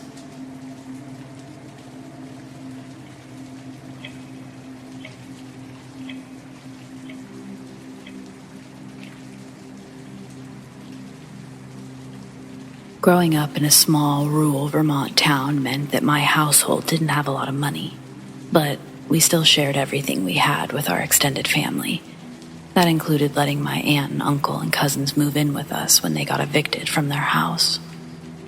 Everything was just fine until the crying started. For 2 years, from the age 12 to age 14, I had to share a room with my little cousin Katie. It wasn't all bad, since she was close enough to my age that she wasn't a pest. But I hated the blackout curtains we had to hang so that any outside light didn't keep her up at night. I loved seeing the moonlight filter through the screen in the summer, and I missed that once Katie moved in. It was the second year that they'd been living with us when the crying began. At first, I thought it was Katie sobbing quietly when she thought I was asleep, which made sense to me because she'd gotten dumped a few days before. I figured she just didn't want to talk because she was ashamed of being the one that got dumped, or she was just still too heartbroken. Over the next few weeks, however, I began realizing that it was coming from different places within our room at night. I couldn't understand why Katie was continuing to cry so much, and anytime I asked her about it, she just looked scared and shook her head. I thought something else had happened between her and her ex-boyfriend, but she just wouldn't talk to me. I told my mom and aunt about it one night while Katie was out at her friend's house, but they just shrugged it off and said that we were going through a rough time. My slightly drunk aunt joked that Katie was probably crying at night because my fashion sense was so bad, and that maybe we should try a nightlight if we were going to be such babies. I ignored her, and I decided that I was done with the whole thing. Things came to a head about a month after I talked to my mom and aunt. I was trying to sleep one night. My CD player earbuds lodged firmly in my ears when I felt a gentle tug on my pajama top sleeve. I removed the earbuds and I turned to face and speak to Katie, even though I couldn't actually see her in the darkness. "What's up?" Instead of an answer, all I got was a sniffle. And before I knew what was happening, Katie had crawled into my bed and curled up next to me. This was so out of character for her that I didn't even question it. I just gently stroked her hair. She quieted down after a bit, and I covered her with my spare blanket because she was so cold. I must have fallen asleep at some point because I woke up to Katie moving around next to me. She leaned over, her soft whisper barely reaching my ears. "Run. The one who caught me is coming for you." I had no idea what she meant. I felt her get off the bed, and then everything was still and silent again. I strained my eyes to make her out in the pitch-like darkness. But with the blackout curtains, I couldn't tell where she'd gone. "Katie, who's coming? You're creeping me out." She never responded. A primordial growl sliced through the quiet, and a white-hot pain blurred my senses. I screamed as wet, warm liquid ran down my face, and a single hand snaked its way around my throat. I tried to kick out at Katie, but my feet didn't seem to be able to connect with anything. The air was rapidly getting squeezed out of my lungs, and no matter how hard I tried, it was impossible for me to tear free of this vice-like hand. I was about to pass out when my door was flung open and my father stood there. The hand had released my throat, and after a moment of catching my breath, I realized it was just my father and I in the room. He shouted to my mom to call an ambulance, and then he tried asking me what happened. I frantically begged him to search the room, but there was no one else there. There wasn't even a closet to hide in, and the window was locked from the inside. I ended up passing out from losing so much blood. I also lost my left eye that night. The doctors tried to blame it on a mixture of sleep paralysis, nightmares, and accidental self-harm. But at 120 pounds and no muscle, even my parents didn't believe that explanation. We moved out of the house immediately, since none of us felt comfortable there anymore. On the night I lost my eye, Katie came to see me in the intensive care unit as soon as her mom had picked her up from her new boyfriend's house. I was almost asleep in bed, and I remember her leaning over and whispering to me, her voice heavy with sorrow. I'm so sorry, cuz. I wish I could have been there for you. Even in my drug-induced, mostly asleep state, it struck me that her whisper didn't sound at all like the one that tried to warn me about the attack. I never had another strange experience again, and when we moved, I even got my own room. Since then, I never fail to make sure that there's some sort of light in the room, and on those rare nights when I hear crying, I always make sure to leave the house for a while.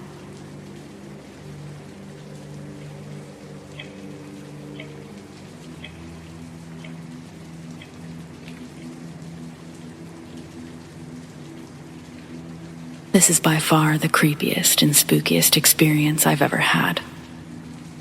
This happened at the school I went to in the Philippines. It was a Catholic one, but not the strict kind. To describe what happened, my classroom at the time is at the end of a hallway located on the first floor.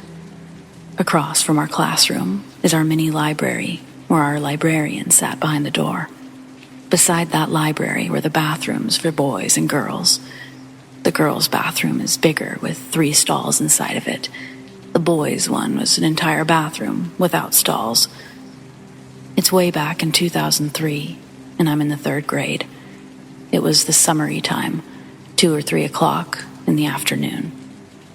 We had an ongoing class at this time, so I excused myself to go to the bathroom. I walked across the hallway, and I reached the girls' bathroom. Just a brief description of how the bathroom looked. When you enter, a big, dirty, scratchy mirror on the wall will welcome you. Beneath it was a clogged, dirty sink. Beside the sink were the stalls, 3 of them, made of soft aluminum material. The locks on the doors were broken.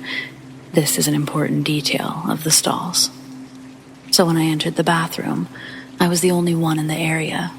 No other students inside the boys' bathroom or the other stalls. All the doors of the stalls were wide open. I'm usually a scaredy cat kind of girl, so I went inside the first stall. Since the locks were broken, I just held the door while peeing, so if anyone entered, they'll know I was there. As I was finishing my business, a sudden gust of wind entered the bathroom, and I felt someone, a presence, enter the bathroom. I waited for that someone to enter the stalls, but nothing happened. I was clueless, but I didn't think it was a ghost at first. But I heard the faucet in the 3rd stall open, and water was flowing. I, without thinking too much, peeped below the cubicles. There was no one, no feet, not anything, just water flowing.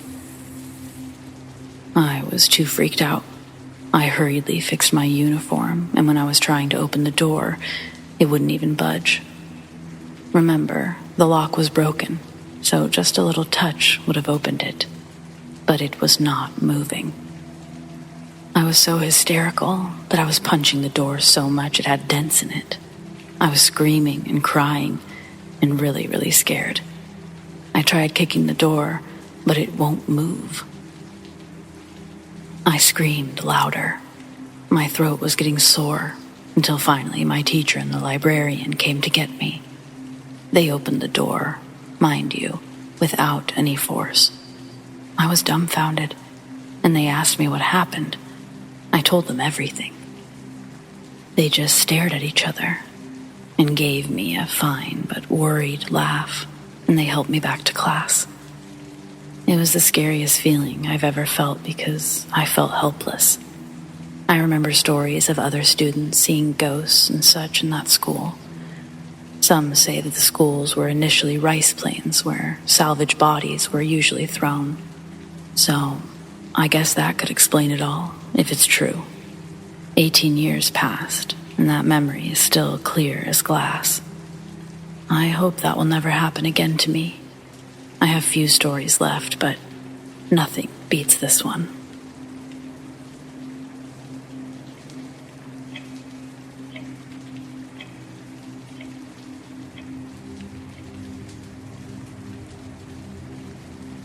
So I have a story that happened to me a few nights ago. I couldn't sleep, so I was still awake at 3 a.m. watching movies on Netflix. Then all of a sudden, I heard a loud scream. At first, I thought it was my neighbors, so I opened the blinds and the window to see what was going on. I couldn't see anything, only the other houses and cars. The screaming went on for 5 minutes, and I thought maybe it was a fox, but not quite. The screaming was too distorted to be an animal. I looked a little closer down towards the woods when I saw it. It looked like a fox, but it didn't have a tail and had almost human-like eyes. As soon as I spotted it, it spotted me. It let out one last scream before it went back into the woods. I instantly ran down to my door to get my cat inside because I wasn't sure if it would be back or not, and I didn't want him to get hurt. Not even an hour later, the screaming was back, only this time it was closer and louder. I looked out my window again, and there it was, sitting in the field, looking up at my window. It just stared at me, and I stared back. It sat there for 10 minutes before it heard a car and scattered off back into the woods. This morning, I asked my parents if they heard it, but none of them did. I have a feeling it will be back tonight, so I'm going to wait and see if it will be, and I'll be making sure to keep my cat inside. I don't know what it was, but I hope it never comes back again. Update. It came back again last night. It always seems to come at 3 a.m. and scream outside my window. It wasn't alone this time. It had friends. I don't know what it wants, but I know it can't be good. I'm just glad that I'm in a 3-story building, and I pray that it can't climb walls.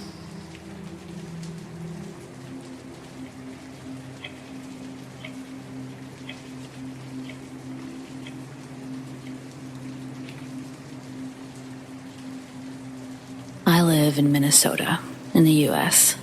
There are all kinds of things that I've seen and experienced, and with that being said, I'm going to get into all of them.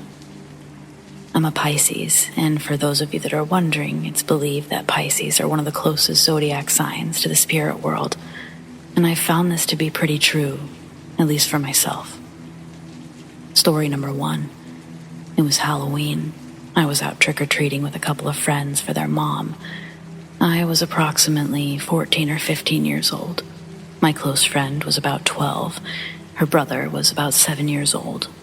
Their mom was driving us to the nicer neighborhoods in the area, as they were a few miles from where we lived.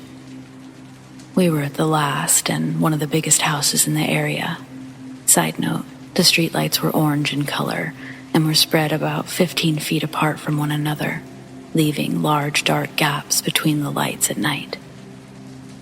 So their mom had stopped the car, and I got out first. Immediately, I felt like we were being watched from the woods across the street. I walked around the car and let out my friend's brother. We walked up to the house, and I continued to look around. I noticed that we were the only people out and about in the area. My friend and her brother rang the doorbell, and I walked behind them. The people in the house seemed normal and gave us each the big candy bars. We thanked them and started walking back to the car, but I couldn't shake the feeling of being watched. I looked around after I helped my friend's brother into the car. I got him buckled and I shut the door. My friend had already gotten into the car. I looked down the road and I saw 2 little kids in the shadows, in between the lights. I knew there was something not right about these 2. The kids appeared to be about 5 years in age by their height. I said, "Hello," and received no response. They stayed perfectly still. I asked if they were okay and still got nothing. I then said, "If you're not bad spirits, step into the light." And they giggled, but they didn't move. I started to walk around the back of the car to get back in. I looked back towards where the kids had been, and I catch the shadow of them running into the woods, but they made no noise. I opened the car door, and I heard the giggles again, but closer. I jumped into the car and didn't even buckle before I yelled, "Go, Mama, go!" She hit the gas and didn't ask any questions. I explained what had happened as soon as we got back to their house, and each of them said that they didn't hear, see, or say anything after they'd gotten into the car. Story number 2, I was at the same friend's house as the previous story. As I looked down the long, straight hallway, something in my brain kept telling me to look at the bathroom every time I looked away from it. No one was in the bathroom. The shower curtain was closed all the way. I looked at my friend and was talking to her, and I heard the shower curtain start to move. And as soon as I looked at the curtain, it flew open. I couldn't believe it. My friend and her family asked why I had a shocked look on my face. I explained what I'd just seen, and they, without skipping a beat, said, "Oh yeah, that's normal." And they continued chatting as if it were just another day. I know this isn't the scariest thing to happen, but it freaked me out. Story number 3. This has nothing to do with the paranormal, but serves as a reminder that you should follow your instincts. My mom's friend picked me up from a high school dance. We stopped at a gas station to grab a drink before going back to her house. We got out of the car to go inside. When we got out, a guy had asked us if we could give him a ride down the road to his friend's car. We asked where his friends were. He said that they had walked to the bars without him. My friend's mom said she'd have to ask her husband, as it was his car and she needed permission to let him know what she was doing.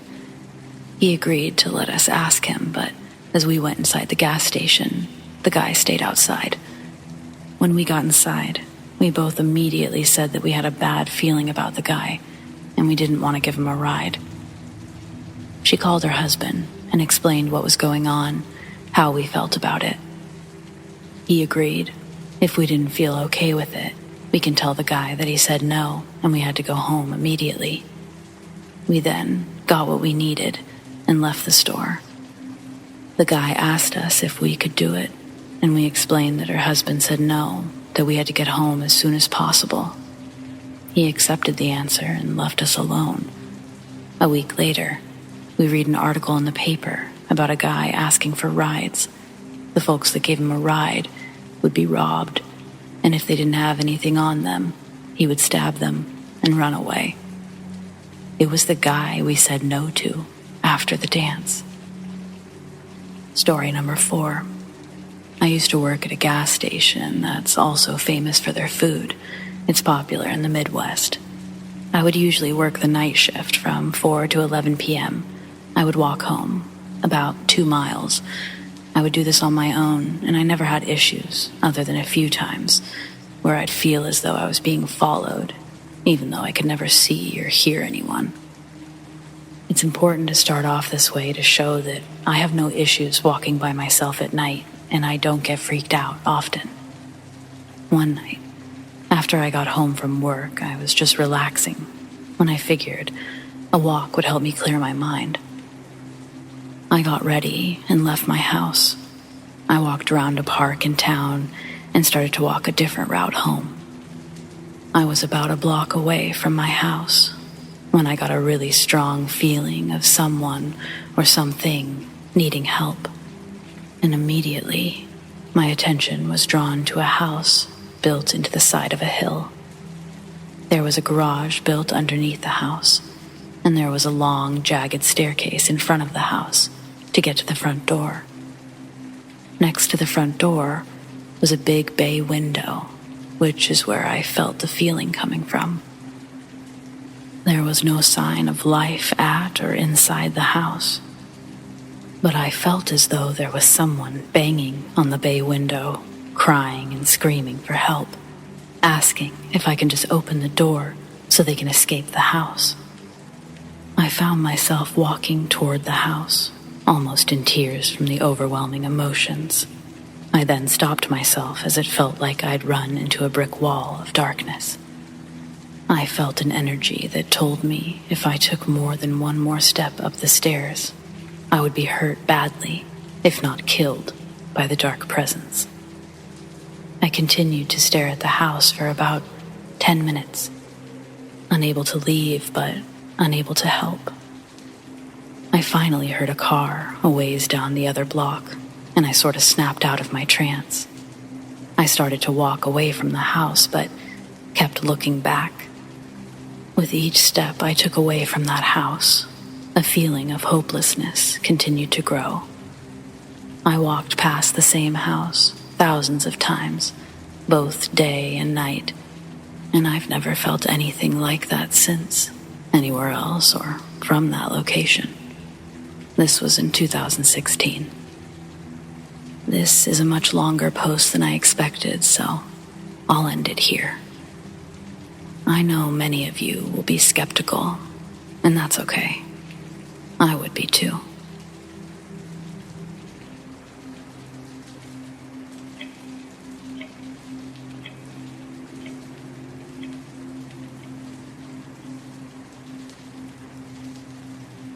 Okay, so I've been kind of seeing this girl from work, on and off for maybe a little over a month.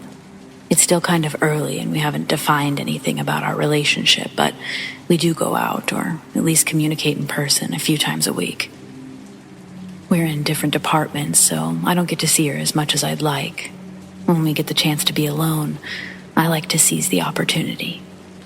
So, we went to a local festival and met up with some friends. All was fine in the beginning of the night. Then, when I went to get her something to drink from one of those vendors, I took notice to her talking to a guy. I'm not so insecure that this bugged me, but I did walk over and make my presence known. She introduced me to the guy whom she'd just met, and he didn't even acknowledge my existence. He just looked at her and said it was nice to meet her, and then walked away, basically shunning me with his eyes. After she got tired of the festival, she asked me to take her to get something to eat. We went over to this bar and grill type establishment where we met up with another couple that we work with. Lo and behold, as soon as we get our drinks, this same guy walks in. He sits at the bar in a seat that was really close to her. She was also able to confirm that it was the same guy. Now, I feel bad about this because the two that we met up with had made a few jokes at this guy's expense, but it seemed to be based more in nerves rather than trying to humiliate the guy. We made one final stop for the night after eating, and that was to get feminine hygiene products for her. As we were shopping at the pharmacy, the exact same dude walks in, but this time, he gives me a very menacing smile. Dude gave me total serial killer vibes. As she's looking for her tampons, I'm like an aisle over looking at magazines. He just came right up behind me and stared. Tried to keep my cool and play it off as best as I could. When he started making me feel sufficiently uncomfortable, I started making my way over to her. After she checks out, we both leave and he decides that he's done shopping. I knew at this point that this guy was following us. 3 times isn't a coincidence. She had made mention that he was following behind us. I held her wrist and guided her over to my vehicle. As I'm unlocking the car, he approaches her and says, "Excuse me, but is this jerk bothering you?" I couldn't believe what I actually just heard. She assured him that she was in no danger. I hate having to say this, but I figured this guy wouldn't take a hint without me being direct. I told him to leave her alone and to go away. He once again made no eye contact with me and just looked at her. He looked at her almost like trying to look into her soul and said, "Why don't you leave the loser and come with me?" He grabbed her by the wrist and tried pulling her closer to him. She pulled back, but he didn't let up. I stepped between them and shoved him backwards. He bit his bottom lip, like he was so enraged in such an instant. He lunged at me, but I caught him before he could make contact, and I knocked him to the ground. He reached into his pocket, which is where I stopped playing around entirely and kicked the crap out of him with one kick while he was on the ground. I got in the car and we got the hell out of there. I drove to my house where she stayed with me that night. I didn't want to drive her to her house and risk this creepy individual following her there. I felt better with her at my place. She mentioned wanting to file a police report, though neither of us have done this yet. She is okay. She was shaken up, but she seems to be holding up fine. I'd like to think that this guy had no malicious intent. I'd like to think that he was actually looking out for her safety, and maybe he was reaching into his pocket for a cell phone or something. I'm not an idiot, though. This guy seemed to have some serious problems, and for the record, I don't in any way condone violence of any kind, but I think in this case, it was justifiable. When it comes to protecting someone like her, I'm not taking any chances.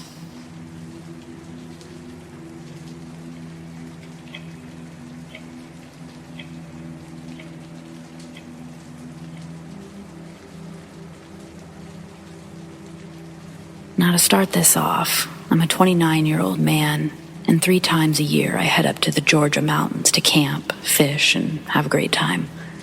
But after my last trip, I doubt that I'll ever go again.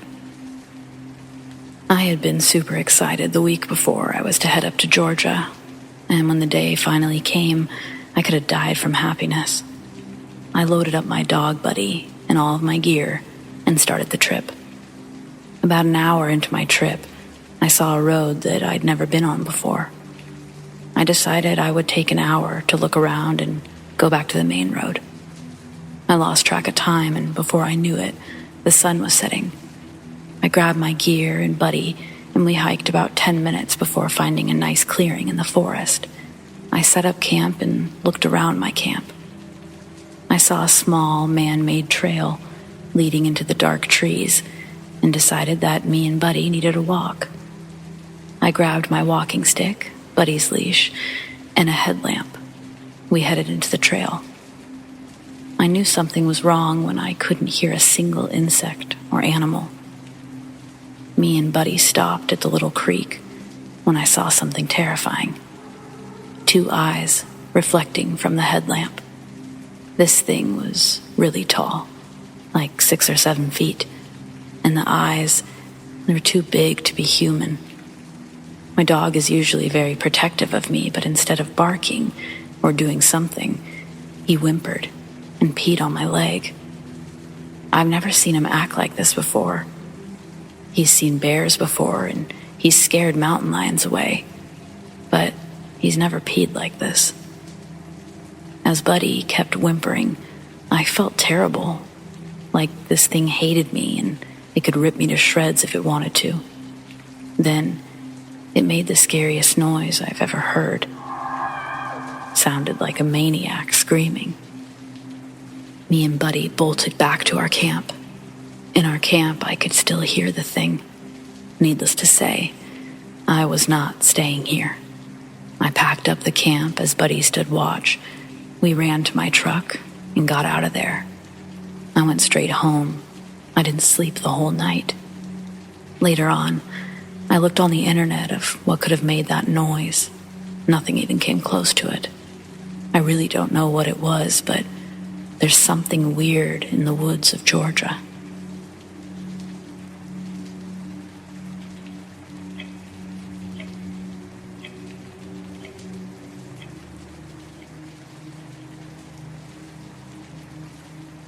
"30 years ago, just after my 21st birthday, I purchased a set of wine glasses. I bought them because they weren't like standard wine glasses. They were a smoky gray color and had a very short stem on them. The gray color got darker as it went down the glass, and it was almost black at the base. They were a nice thick glass with a bit of weight to them. Since my 21st birthday, I've lived in many places, and as so often happens in a move, things get lost or broken. By the time I moved to where I currently live, about 15 years ago, I was down to just one of those wine glasses. I was always very careful with it because I hadn't seen any others like it in all these years. After my daughter turned 21, she decided that wine was her drink of choice, and we often jokingly argued about who got to use the cool wine glass and who got to use the regular one. This went on for a couple of years, until one day we'd stopped at a dollar store to grab a few things, and I noticed on the shelf there were wine glasses that looked like the smoky wine glasses I bought 30 years ago, and they were only $1 each. There were only 3 of them, so I bought them all. Although I wasn't entirely sure they were an exact match, but if they were, I'd have a set of 4 again. We were about an hour away from home and weirdly excited about our find. We couldn't wait to see if they were the same, and they were a perfect match. We washed them up, and that night, we both had wine out of the cool wine glasses and gave them a little clink as we enjoyed our wine and our find. About a month later, we decided to have a glass of wine, and as my daughter was getting the glasses out of the cupboard, she dropped one, and it shattered on the floor. We both looked at each other and laughed, grateful that we'd bought 3 instead of just 1. So we didn't have to go back to arguing over who would use the cool wine glass. Not long after that, my daughter moved out into her own apartment. Busy with life, we didn't see each other much, so I decided that when she came home to visit, I would surprise her with a cool wine cabinet, and I'd have it stocked with loads of different wine that we could try together. After it was finished, I was putting the wine in there, and there was enough space to put the wine glasses in the front. I was thinking they would look nice in the lighting that I had installed. I went to get the glasses out of the cupboard, and there were 4 of them. I couldn't believe it. I began wondering if maybe I had dreamed that she broke the glass, and I decided I must have. Nothing else would make sense. I didn't call and ask her because I wanted the cabinet to be a surprise. She knows I don't drink alone and would be wondering what I was doing, digging out the wine glasses as they're in the back of the cupboard. Not long after that, she came over and was impressed with my little project. And we decided that we needed to get busy trying out all of the new wines I'd put in the cabinet. She opened the cabinet, and seeing the 4 smoky gray glasses, she turned and looked at me with a weird look on her face and said, "How are there 4 of them? I broke one." I told her I thought she had, but I'd convinced myself I dreamt it because there was no other explanation. She said, "Nope, I definitely broke one. It shattered everywhere." We were both confused and a little creeped out, but it didn't stop us from enjoying our wine. There are still 4 glasses.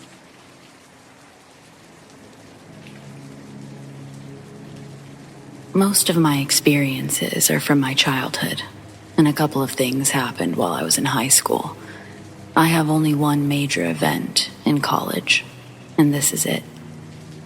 My campus is beautiful, and there's always people who drive through the middle of campus just to see the trees and buildings. It's also really close to a local high school. Several high school students will drive through campus to get to school. In February of 2019, there was a terrible accident on campus. A student at the local high school was driving through campus on her way to school. Most of the streets on campus have several crosswalks, as pedestrians are always everywhere. Anyone who lives in this area always knows to watch for pedestrians. The driver was headed down Garland Avenue, which is one of the busiest streets on campus. She was texting, and she didn't see a girl in the crosswalk. The driver hit the girl, and the girl died 2 days later in the hospital. Everyone on campus and in the surrounding area was extremely careful on campus after that, always paying attention to the crosswalks, whether you were the driver or the pedestrian. It was really sad and depressing for a few weeks after. Fast forward a few months, and it's October. I work on campus. My office is in the same building where many of my classes are. I parked in the parking garage on Garland Avenue. which forced me to cross the same crosswalk that this girl did. I've crossed it multiple times after she died, and it made me feel creeped out and sad, but nothing ever happened. The week before Halloween was really busy at my job, and I was working a lot that month. I'd forgotten something on campus in my office, and I needed it to be able to work from home. My friends had made plans that night to meet up and go mini-golfing at about 10 p.m. I decided to go into the office and work for a couple of hours since I couldn't get any work done from home. And then I would go meet them to hang out later. The sun sets around 6:30 in the fall months, so it was already pretty dark by the time I parked around 7 p.m. I got out of my car and I walked to the crosswalk.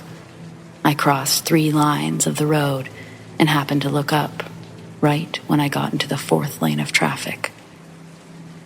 There was a dark gray Toyota Corolla slowly driving towards me.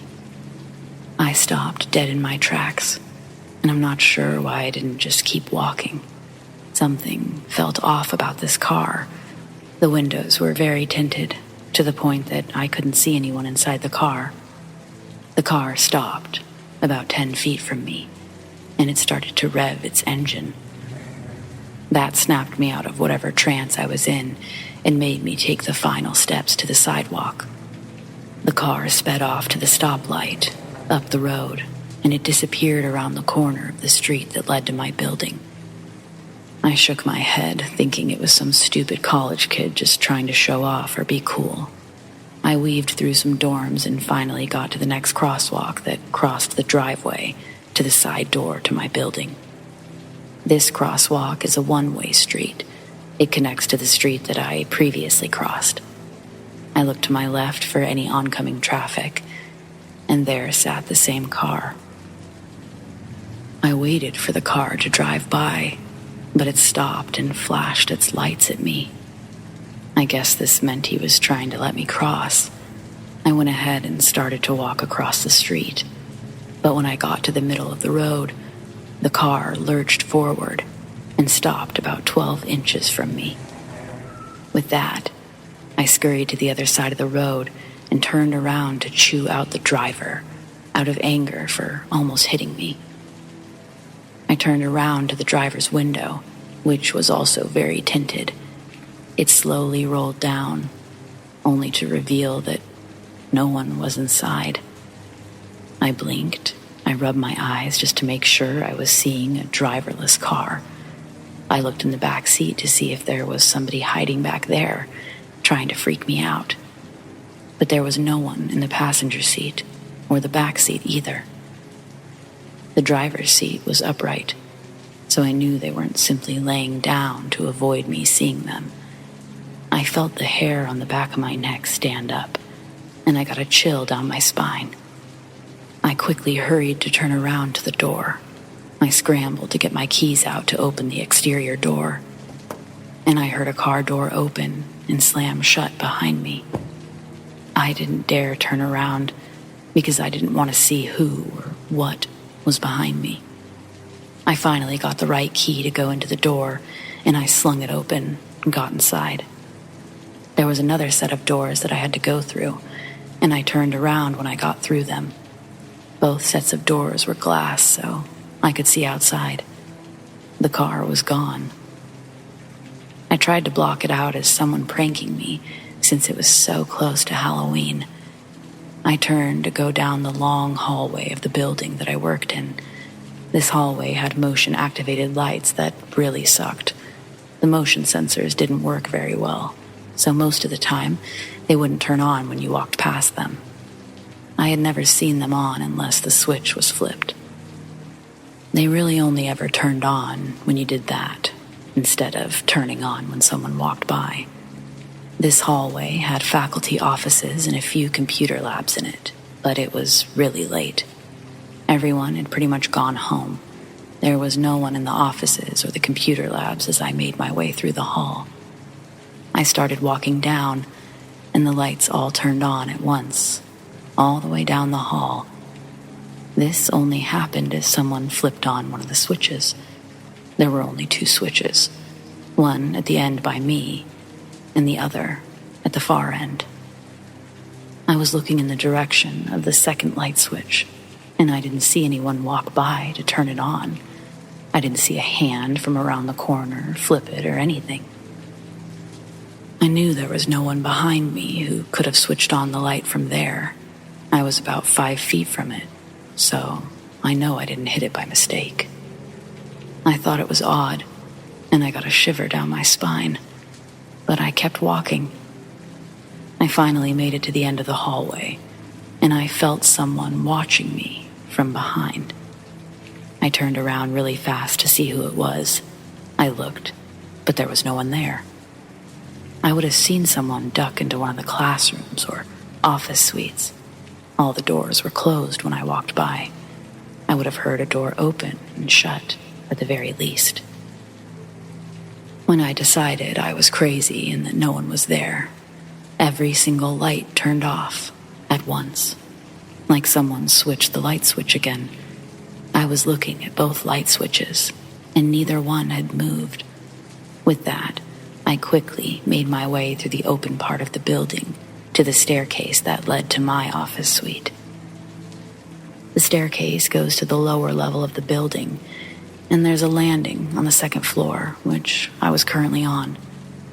There are ceiling-to-floor windows that overlook the tiny parking lot behind the building.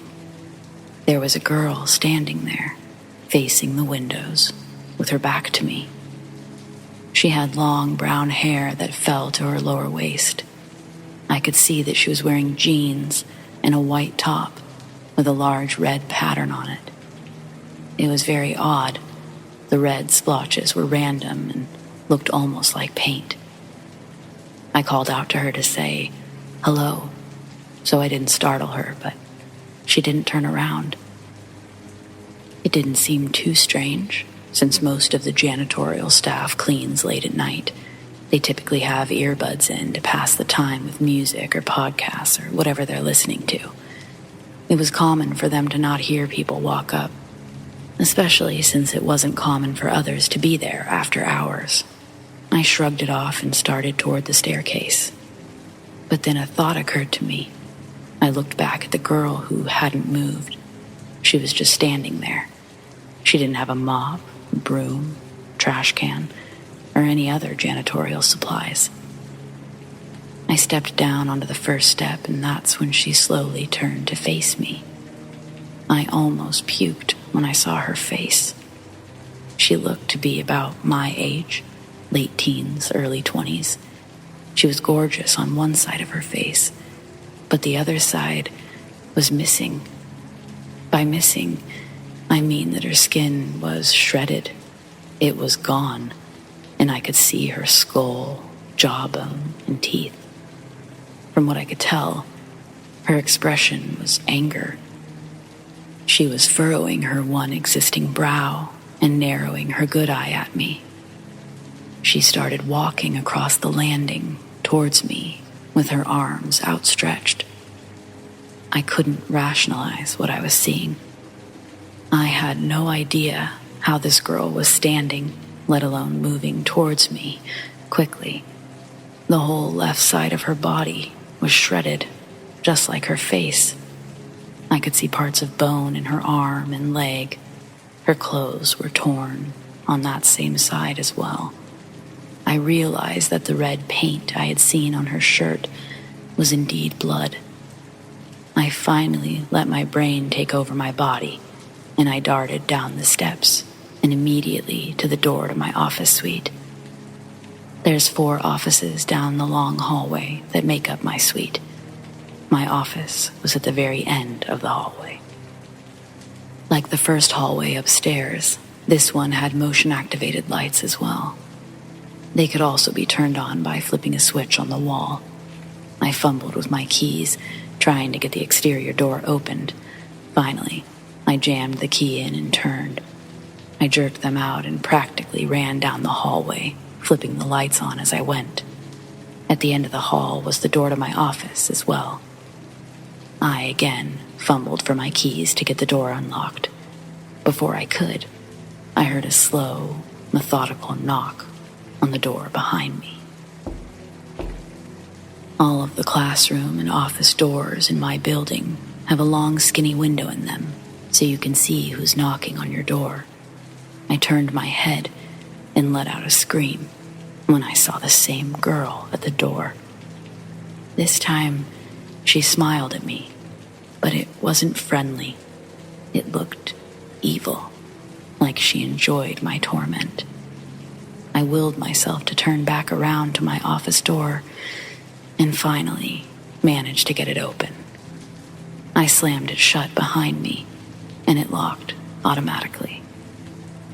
All the doors in my building lock automatically when they latch shut, unless you flick the latch in it to make it stay unlocked.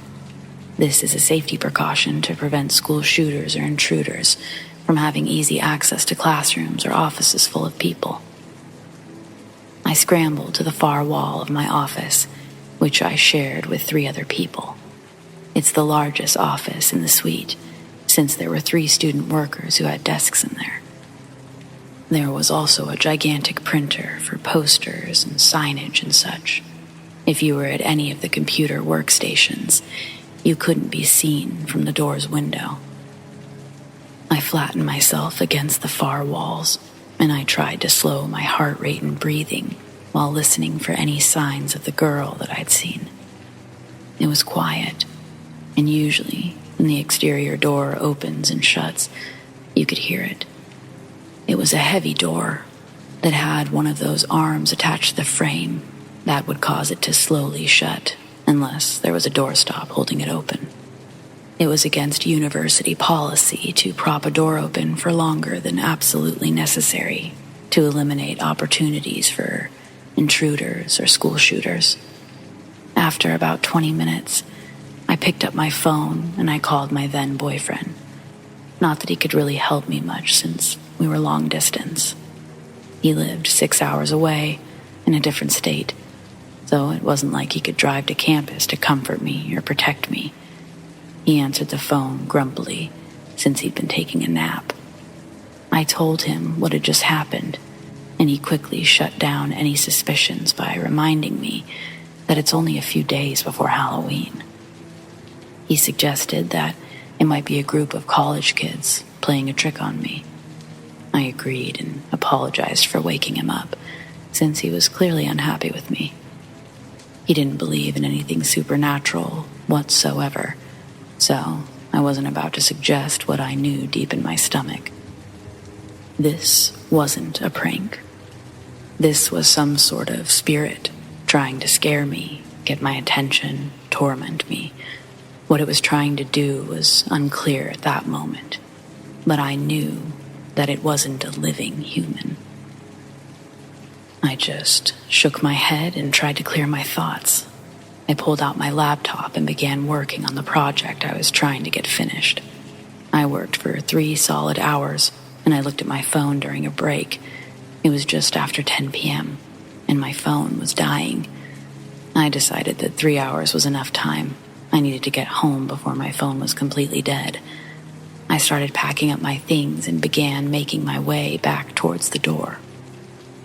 I opened it and switched off the lights and let the door swing shut behind me. I walked cautiously toward the exterior suite door, as that was the last place I saw the girl. I half expected her to jump out when I got close enough to the door, but nothing happened. I opened the door and turned to go up the staircase to make my way out of the building. I didn't see anything, so I took my time. Once I got to the top step, I heard soft sobbing noises coming from the corner landing where I first saw the girl. She was sitting on the floor this time, with her legs crossed in a way that small children do.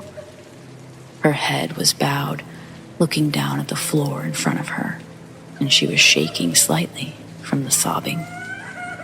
Her back was to me again, so I couldn't see her face. My heart did go out to her because she sounded sad and in pain, but my brain just kept thinking about the evil smile she'd shown me while I was terrified earlier. I turned on my heel to run out of the building, but she started talking through the crying. please stay with me? I don't have any friends. Please stay here forever with me. We can be friends. She kept repeating that she was alone, that she had no friends, and kept asking me to stay with her. I got chills down my spine, and I didn't think twice about running out the door that I'd come in earlier. I was at a dead run when I came to the crosswalk. I was genuinely terrified and wanted to get as far away from that building as possible, but I wasn't stupid enough to go running across the street without looking. I glanced both ways, searching for headlights, and once I saw it was clear, I started walking as quickly as I could across the 4-lane road. Once I got to the middle of the road, I noticed headlights out of the corner of my eye. It was the same car that had spooked me on my walk over to the office earlier. I bolted across the street and quickly ran on the sidewalk to the parking garage. I wasted no time hopping in the elevators. I frantically pressed the buttons to force the doors closed when the car stopped in the street directly in front of the elevators. The driver's door opened, but I didn't see who or what got out. The elevator doors shut right before I could see anyone step out. I leaned against the back of the elevator, and I waited while it took me up 3 floors. I always parked on the top floor of the parking garage, especially if I knew I'd be there after dark. It was very well lit and typically had plenty of spaces available. I stepped off the elevator and looked over the rail into the street below to see if I could spot the car, but it was nowhere in sight. I let out a breath and quietly walked to my car, about 20 feet from the elevator. I placed my backpack in the back seat and hopped in the front seat. I started my car and I sped down the ramp to the lower levels toward the exit. I was currently on the 5th floor, and the exit is on the 2nd floor. When I reached the bottom of the first ramp on the 4th floor, the same car was waiting for me. It floored it, going around to the right, since this was a one-way, and the car was sitting on my left. I sped as quickly as I could, around and around, circling the floors and ramps, descending to the bottom. I finally hit the 2nd floor and glanced in my rearview mirror. The headlights were turning onto the ramp behind me. I completely lost it. I darted out onto the road and cruised through the intersection quickly. I drove to my apartment, about a mile off campus, and the whole drive, I checked my rearview mirror. No one was behind me the whole drive home. I got out of my car and parked in the front of my apartment and quickly ran inside, locking the door behind me. The following night, I had little sleep, and it took several weeks to finally get through an entire night with no nightmares. Well, a few months later, in February 2020, the local news channels start covering the death of that girl that had occurred a year earlier. On the morning of her 1-year anniversary, they shared a photo of her on the news. I always watch the news when I get ready in the morning, as I like to keep up with current events in my area and get a forecast for the weather. I was in the bathroom listening to my bedroom television as the segment on her began. I was putting on makeup when the news reporter spoke her name out loud.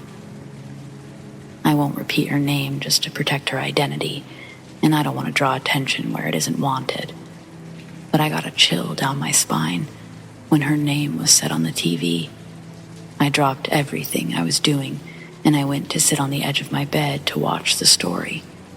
Seconds later, a photo of her popped onto the screen, and I went ice cold. It was the same girl that I'd seen in October. The same girl I'd seen in my office with a mangled face and body. She had on the same outfit, except it wasn't torn. Her shirt was also pure white, not red. I felt the blood drain from my face as I realized what I'd seen a few months prior. According to the local reporters, The whole story was that the girl had been hit by a teenage driver that was on her way to high school. The teen who'd been texting and driving at the same time, she hadn't realized she'd hit someone, and she drugged the victim about 10 feet before she came to a stop. The girl was not killed instantly, but instead lived for 2 days. She was in a coma before she died and never woke up. I haven't seen her since, but I still refuse to stay in my office after dark, alone. I don't know why she chose me or what she wanted from me. I don't know if she simply wanted help or a friend, or if she wanted to harm me or scare me. Maybe I'll never know. I sure hope I don't see her again, but I hope she's found peace wherever she is.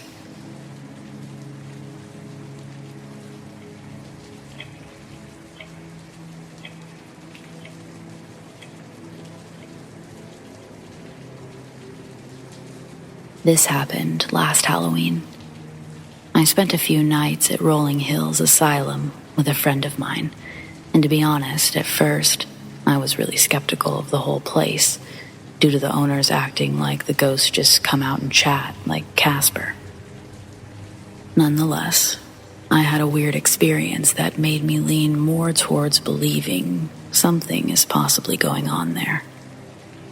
My friend was pushing me around in a wheelchair when I saw a black shadow person run across the hall, but bending in ways people shouldn't bend.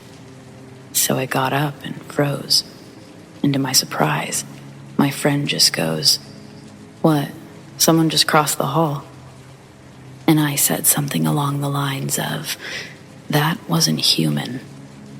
And we proceeded to debate if it was a person or not, and we realized we can easily just clear the hall room by room and see if anyone was on the floor with us. After searching the wing, we realized not only was there no one in the room we saw it run into, no one was even in the entire wing. So, can someone explain this?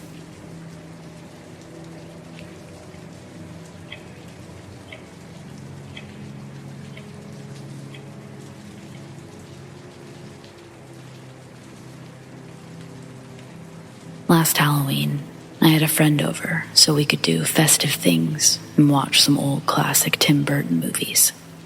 As we sat there after dark in the dining room, enjoying some fall-themed cookies, she suddenly stared me dead in the eyes and told me she felt something by her legs.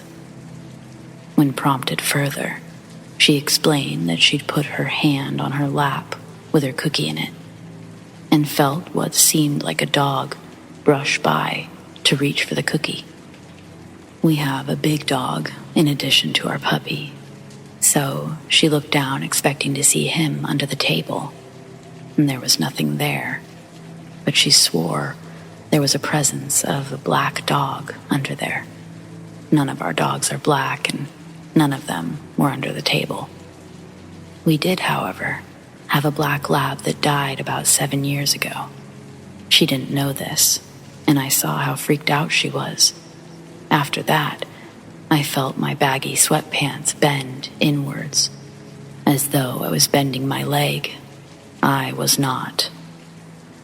And the way I felt them move could only have been from something brushing by. Again, nothing was under the table.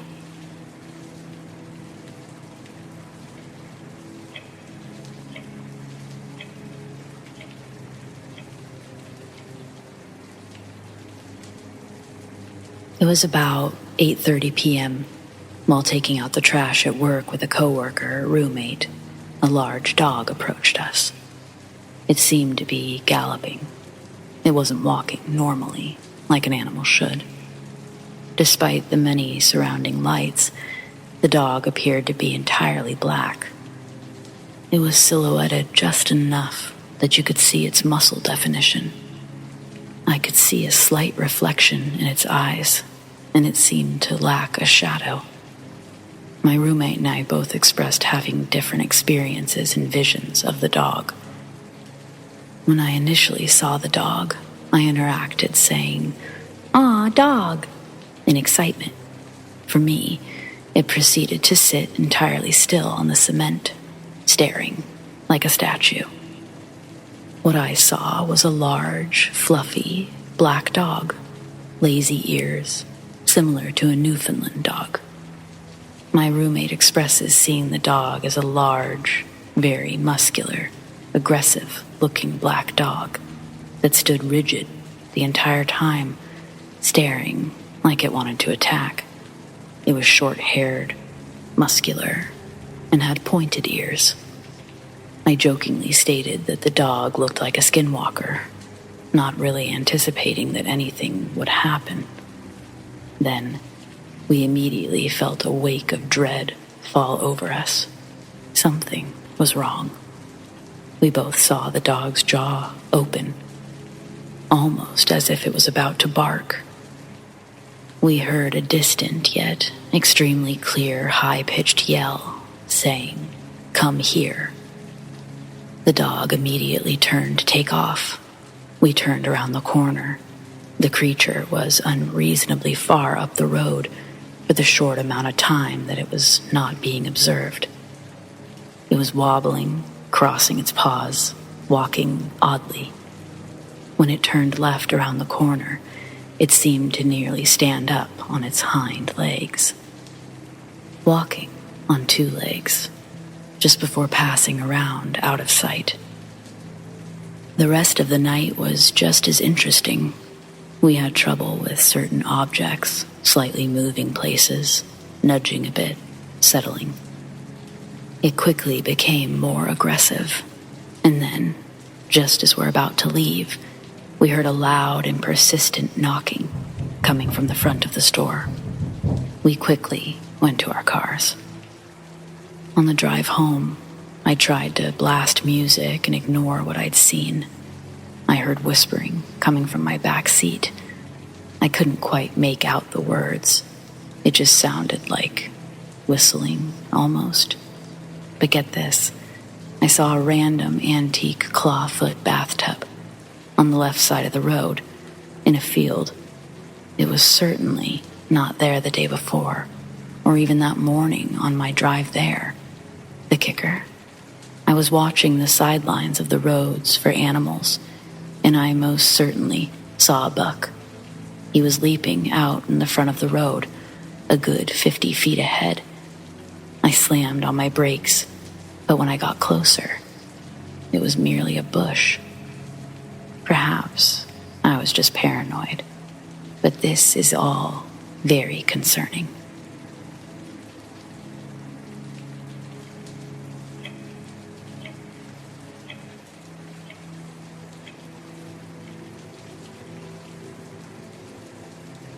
My dad, being Irish and wanting to live somewhere close to his childhood home, bought a house in a remote part of Northern Ireland in 2007. It's a pretty old farmhouse, 18th century, I think, and back then was completely dilapidated. I'll never forget the first time he showed it to me and my brother. He had spent the long car journey hyping it up, telling us about how incredible the location was, how spacious it was, the amazing interior. And then we arrive at what was essentially a creepy old building site. The creepy vibe, not helped by the torrential rain that had been released by the heavens that day. Still, over the years, post-renovation, I've grown to love spending time there. There's beautiful green rolling hills surrounding the property. There's a sea view, and the beach is a stone's throw away, with nobody around for miles. It's a hermit's paradise. I've always, however, felt unnerved and creeped out by it. During the first holiday I ever spent there, I was around 9 years old, I think. We were cleaning out the attic and found some old photograph of a young woman, probably from around the Victorian times. My younger brother was absolutely terrified of it. I used to prank him by putting it in his bed before he went to sleep, or by rapping my knuckles against the bed frame, pretending that Bertha, as we nicknamed her, the ghost lady, was coming for him. It was, granted, an unnerving photograph. There was a wild, vacant look in her eyes, and she was ghostly pale in complexion. A local from the neighboring glen, who knew about the history of the house, mentioned that there was a rumor that a young woman had been murdered by her jealous husband in the late 1850s. It was in the house in the lower glen, so could have been our house, but also could have been one of the many other houses in the area. That rumor, though, it was enough to eventually make us return the picture to the attic, never to be retrieved again, even for pranks. At night, the house went from being creepy to being deeply unsettling. Bangs, footsteps, tappings, knocks, the sounds at all hours. My dad blamed the plumbing, the old pipes, or our imagination.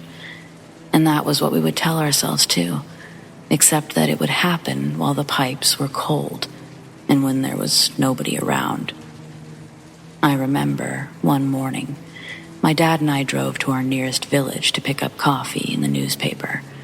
Half an hour later, we were back, to the immense relief of my brother, who was visibly shaken. As he let us in, apparently, the second he was alone and watching TV, he heard the distinct sound of heavy footsteps walking on the floor above him. Every time he paused the TV, it stopped, and when he resumed it, they resumed. He vowed never to be left alone again, and basically stopped coming to the house after that. In more recent years, I've been spending a lot of time at the house, being a lover of solitude and nature. I can't go alone for reasons stated above, so I go with my partner, who finds it equally spooky. We both hear the unexplained sounds, the tapping and knocking at the windows, the footsteps at night. My partner is somewhat sensitive and has had paranormal encounters before. She said that the minute she stepped into the house, she could feel a sinister dark energy emanating from inside. I got into the habit while we were staying there of going out on long walks in an attempt to prevent cabin fever. Whenever I returned, she would always report something eerie that had occurred while I was out. For example, once she was vacuuming the living room and had felt two hands grab her by the waist, only to spin around and find nothing, nobody there. She felt taps on her shoulder, heard my voice calling out her name when I wasn't even home, and heard the sounds of people moving around the house while she was in the shower. Then, recently, things got even scarier. We decided to go visit the house on a Halloween mini break, and the second we arrived, we both felt this hostile energy, as if we were trespassing in somebody else's house. It's worth noting that shortly after my dad bought the house all those years ago, he ended up having to work full-time in London, so was unable to permanently live there. There was talk of renting it out, but nothing ever came of it, so the house just sits there, desolate, empty for most months of the year. But perhaps it does have a full-time resident after all. Anyway, we decided to try and shake off the feeling of unease and celebrate Halloween. We did the usual thing, got drunk on cheap wine, put scary makeup and costumes on, watched stupid horror movies all evening. At around 11 p.m., my partner went to go and get a bottle of wine from the fridge, while I stayed in the living room. I suddenly heard her saying, "Oh my God," and I immediately stood up and rushed over to her. She turned to me, looking frightened, and said that she'd seen a white, swirling mist outside in the garden against the pitch-black darkness. It had vanished after a few seconds. That night, the noises and footsteps were louder than ever, few days later, I was at the house by myself. My partner had gone away to see her family who lived a few hours away and would be returning later on that evening.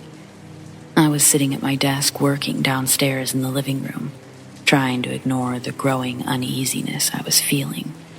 Then, I started to hear, same as usual, footsteps sounding upstairs. But this time, it was different. It was louder, as if a flurry of people were trampling around upstairs. I could hear the sound of bedsheets being moved, furniture being moved. It was coming from the upstairs room at the end of the house, where most of the unexplained noises originate. The way I describe it to those I've related to is that it sounded as if a few people were making preparations upstairs for a visitor, except I was all alone.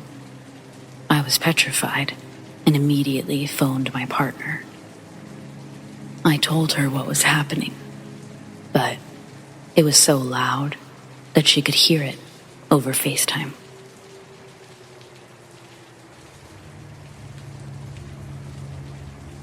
This all happened a couple of years ago.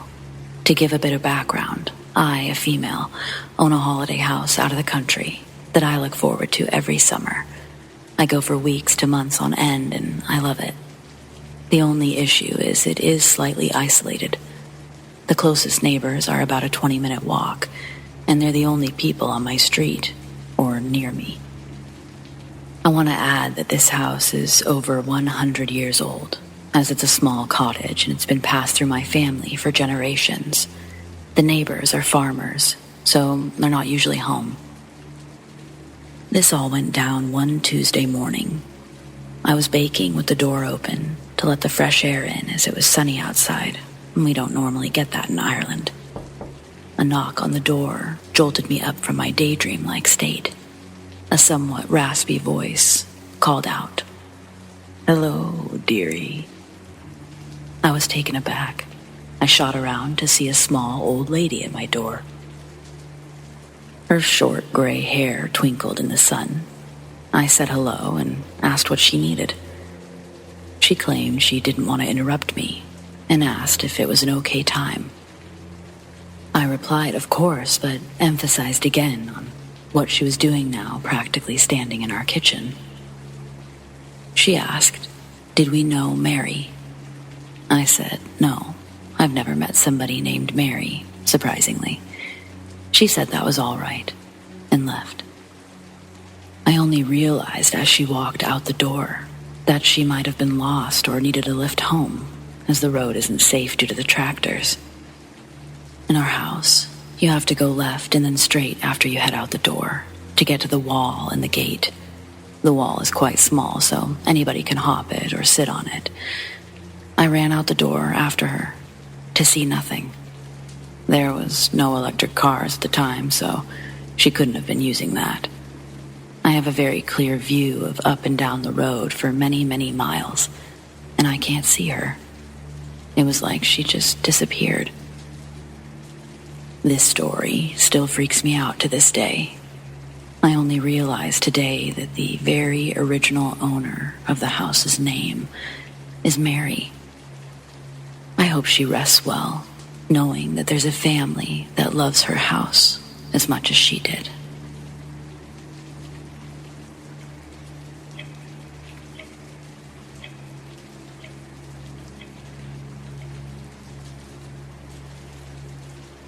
I've never really had any experiences in my life besides this one.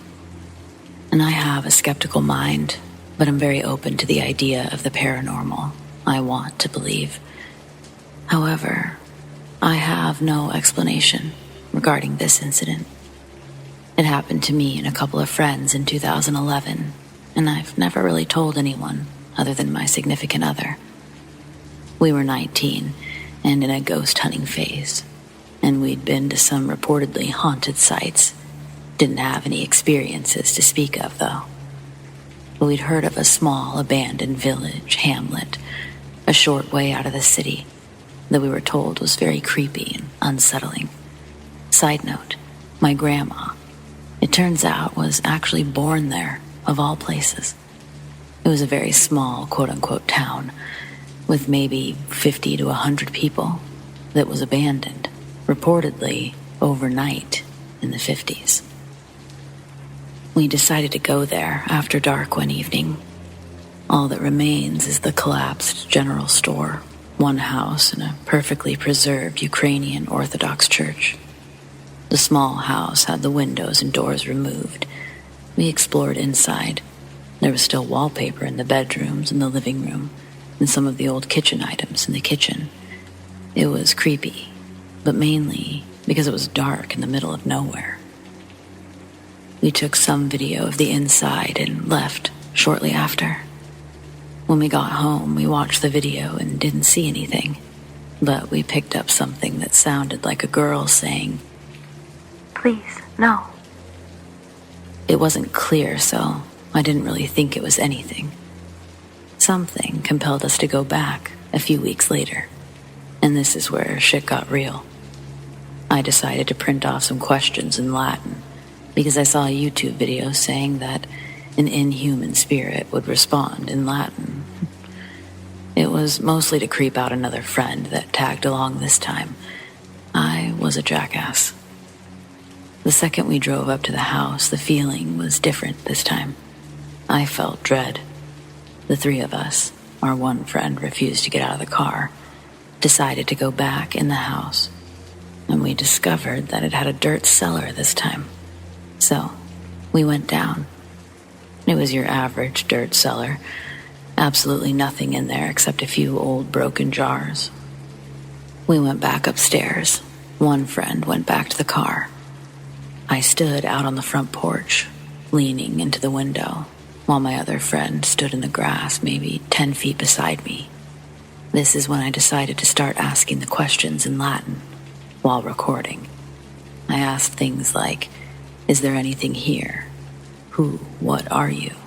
And lastly, "Show yourself." At this point, there was a sound from inside the house. I said it again, and before I could even finish, boom, boom, boom, boom. It sounded like something coming up from the basement, and fast. I screamed loudly, as did the friend behind me. We ran to my car, and my one friend was already in the driver's seat. We barely got into the car before she was peeling out down the dirt road. I cried a little bit, but I don't think that there was a word spoken by anyone. There was no way it was an animal or a person inside the house. It was tiny, and nowhere for an animal or person to hide. Plus, we had just been through the entire house ourselves. There was nothing on the video, other than me screaming and telling my friend to go when I got in the car. I have no clue what happened that night, but it scared me to my core. Although, it made me more curious. I've been to other allegedly haunted places since, but I've never had another experience or encounter. I haven't been back there since, and I don't intend on returning. I'd love to hear what you guys think.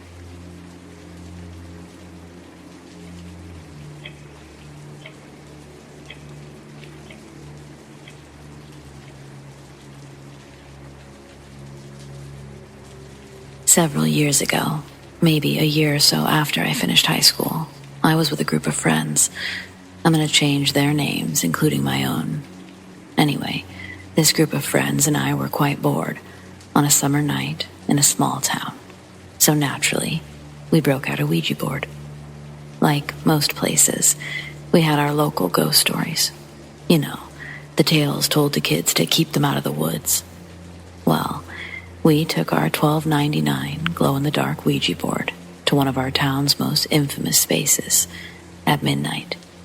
So me, Phoebe, along with friends Monica, Rachel, Joey, Chandler, Janice, and Ross. We all went to our local junior high courtyard, where, legend has it, you'll hear a baby cry at midnight. This is where we went to use the board. We started by asking all the usual questions, and wouldn't you know it, not a damn thing happened. So, defeated and still bored, we trudged back to Rachel's place. She lived real close. Her mom was really chill. Looking back on it, probably a little too chill, but she told us that we should have lit candles, sat in a circle, really do the damn thing. So, being incredibly stupid and immature teenagers, we did it again. But this time, it was a little different. We asked all the usual. Is there someone here? Yes. Do you want to harm us? No. Monica started acting strange.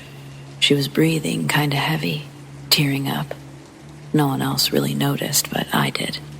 I wish I'd said something.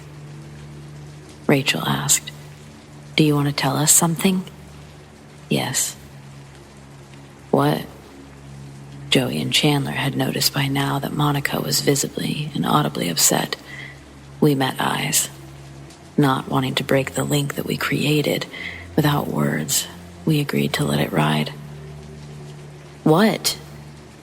Janice asked the board, again, more forcefully this time, as she was becoming scared and impatient. Hurt. That's when Monica let go. She began rocking back and forth, crying and sweating profusely. Ross started to go to her, but along with the others, I screamed for him to stop. Don't break the link. Rachel, eyes now brimmed with tears, asked, "You want to hurt one of us?" No. So, someone we know will get hurt, maybe? Yes. Okay. We all sat back, Monica still noticeably hyperventilating. While Ross's face was still plastered with worry, Chandler gave me the "she's totally being dramatic" look. And honestly, I agreed. I wanted to get this moving along already. So I said, "Fine. Who is going to get hurt?" Jay. And circle. Jay. Rinse and repeat, just Jay. We briefly discussed as a group. None of us knew someone whose name began with a J. Me again. So, someone with a J name is going to get hurt? Yes. How? Wreck. Monica had visible tears rolling down her cheeks. I was beginning to get annoyed. Is anyone else going to get hurt? Yes. Well, who? I demanded impatiently. Brian. At this point, it was like 2 a.m. We were all irritated and bored and just blew out the candles and quit playing. We never said goodbye to the board. I was actually spending the night with Rachel that night, and once everyone had left and we'd settled into bed, it was about 3 a.m. Just as I closed my pretty little eyes, my mother called me. My cousin, Jay, was in a really bad motorcycle wreck. He wasn't dead, but he was hurt. Really bad. In a coma. But here's what really had me fucked up. He and his wife had just had their son a couple of weeks before. They named him Brian. I know it sounds absolutely bonkers, but it's been almost 20 years, and my cousin Jay, he's alive. When he came out of this coma, he was different. Sometimes I'll catch him looking at me, but I won't recognize his eyes. If I'm ever alone in a room with him, I'm just overwhelmed by this lightheaded feeling. I don't know, man.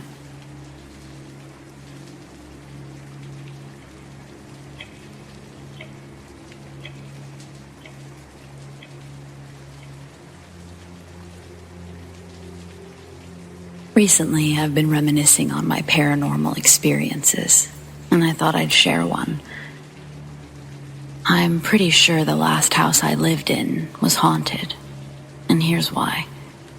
Up until last year, I was living in a shared house with my longtime friend. We've known each other since high school, and because of a few fortunate events, we ended up living together in a couple of places. The house we lived in at the time was getting too small for us, and that's how we found our new place that I solemnly believe to this day was haunted. At the beginning of summer 2020, we both agreed it was time to search for a new place, somewhere that was more convenient and spacious, and when the time was right, I found a Facebook ad for a beautiful Grade 2 building listed right in the middle of our town center. The place was super spacious, had more room than we could have asked for, tall ceilings and old sash windows with a beautiful view of the town center. I love anything old and antique, so I instantly fell in love with it. When we first went to view it, it was full of light, warmth. It felt inviting. So we made our decision pretty fast, and after a couple of days of back and forth with the landlords, we completed necessary paperwork and started packing, and a month later, we were moving. On the day that we moved, we noticed one big difference. The place was very dark and cold, and nothing like it felt like the first time we saw it. We were still in the middle of summer, but inside was around 6 degrees Celsius, which was baffling. I've visited many old buildings in my time, but I've never felt cold radiating off the walls like that. There was also a very thick wall between mine and my friend's bedroom, which, no matter how hard we knocked on it, we couldn't hear each other. It was the end of June, and we both had 2 electric heaters going for most of the day, but to no avail. The heat just wouldn't stay. Our first night was cold and pretty much sleepless, because every time I felt myself drifting off, a noise would wake me up and I couldn't settle. It wasn't anything in particular, more like ordinary house creaking noises we're all very used to, but the frequency of them was off. It was as if the house wouldn't let me fall asleep. I didn't question it as much as I should have, maybe, because I was naturally anxious for my first night in a new place, so I didn't expect much sleep anyway. But there's an old saying in my family that the first dream you have in your new house is very important, as it will tell you if the place is good for you and if you'll have good fortune living there. Once I finally managed to get some sleep and basically fell into what I call a mini coma, I remember being chased through the house by a tall, dark shadow figure, and that definitely wasn't a good sign. Throughout our first week, we finally managed to get used to the noises and had a full night of sleep. I don't remember having any dreams after that. It all felt kind of blank, as if I didn't dream at all. But sooner rather than later, new things began happening, and there were always issues with the construction of the building. Strange, pungent-smelling leaks. They would appear out of nowhere, even when we were going through a heat wave, which, in the part of the UK that we live in, would get very dry. We'd get frequent power cuts, with no other buildings being affected. Just us. It was common knowledge among our family and friends that there was always something going on with our building, and it felt like the house just didn't want to be lived in. Contractors would come out to fix the constantly leaking roof, but a couple of days later, it would come back, stronger, without a single drop of rain outside. The landlords were tired and baffled by constant small disasters we would call them about, and as I'm writing this, they sold the building about 3 months ago. I'm guessing things haven't changed much and they simply had enough. I remember one particular night when it felt like things reached a completely new level. And it wasn't just about small, confusing repairs. It was about to get very paranormal and very personal. I had just come back home from work and was unpacking some groceries I bought on my way back. The kitchen was never my favorite place in the building. It always felt uneasy there, alone, especially when I had to go to the bathroom in the middle of the night. Our toilet and our shower room were separate and had small vestibules and some utilities and storage. The fridge stood right next to one, which led to the shower, so I could always see into it with the corner of my eye. I nearly finished putting things away in the fridge when I caught a glimpse of something, and I instantly froze. For a moment, I thought I saw a dark, tall figure just standing there. But when I looked again, it was gone. It looked exactly like the shadow figure from my dream, the only dream I'd ever had since moving there. An overwhelming sense of dread crawled up my spine, and I darted out of there as fast as I could. The place looked empty, but I could feel 1,000 eyes watching me from every direction. My love for the paranormal and occult has taught me that this particular feeling is probably the worst sign of an evil entity being present. Apparitions aren't as dangerous, even though they seem like it at first, but a feeling of being watched, as if something's hovering above you, with their claws stretched out, just waiting to pull you in, is a very, very bad sign. And it most likely isn't your grandma visiting from the afterlife. A few days later, I told my friend about what happened, and she said she experienced something similar while taking a shower a couple of nights back. It's as if the same tall, dark shadow figure hovered in the corner of the shower room, just below the attic flap. She hated that flap since we moved in, and always mentioned that it felt off, like something was up there, and could come out at any time. For the next few weeks, we would watch the house closely and tell each other if we'd find anything suspicious. We didn't see the figure again, but an overwhelming sense of dread and fear had started to spread across the whole house, making us question what the hell was going on. Were we really dealing with something supernatural? The building was very old, probably at least 70 to 100 years old. And it was possible that it would hold a lot of energy from its previous owners. So many different stories and scenarios had played out in these walls. Not all of them could be good. Most of them probably weren't. I tried to research about the history of it, but I didn't have much luck, except for finding that the building was used as a moot hall, which was a meeting hall for town's residents back in the early days. So, things didn't look great. The building would pull tricks on us more often, and one night, I watched my ceiling nearly split in half as the plaster cracked all the way across my bedroom. Apparently, it wasn't anything dangerous, but it certainly didn't feel like it at the time when I laid in my bed and watched the whole thing happen. My friend and I both began entertaining the thought of moving somewhere else, even though the original plan was to stay there for a few years. The atmosphere was becoming unbearable, and so we'd made a choice, or rather, it was made for us during our last power cut. That was our breaking point. It was around midnight when the lights went off, and we met at the landing with our tiny emergency flashlight that we would use to check the fuse box. Most often than not, the fuses were okay, but we always checked anyways because the thought of having to sit in the dark, not knowing what's next, was way too disturbing, especially at the time.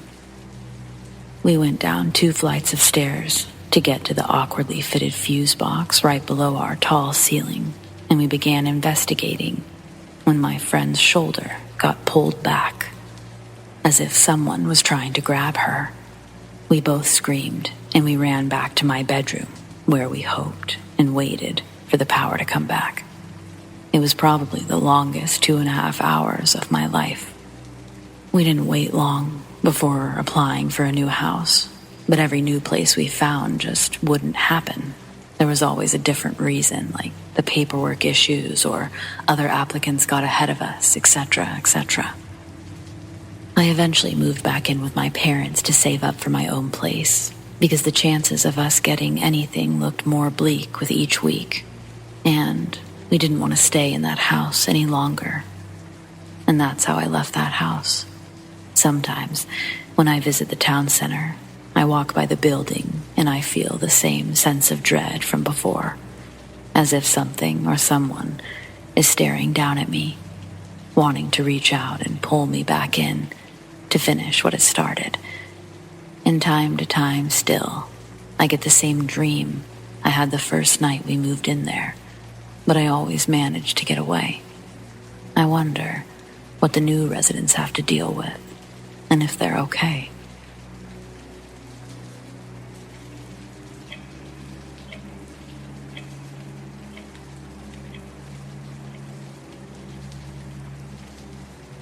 My boyfriend and I bought a house on the outskirts of the city, about 30 minutes away. 20 minutes further than our home was an old abandoned military base, where a lot of kids and young adults would explore, and everyone said it was so creepy. That was right up my alley. The thing about the base was that, back in the day, it used to be an army base, with the main headquarters on a tall hill, and below were homes that used to house the military families. Also, there was a school, church, recreation hall, and community center down below where the homes were. What made this place so weird was that everything was abandoned, except for the homes, which were still being used as low-income housing.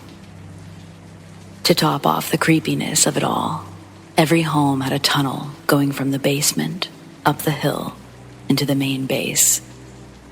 Now, those tunnels are filled with concrete, cement, keeping people from using them, but still creepy. My boyfriend had lived there for a brief time with his mom, brother, and 2 sisters when he was about 14.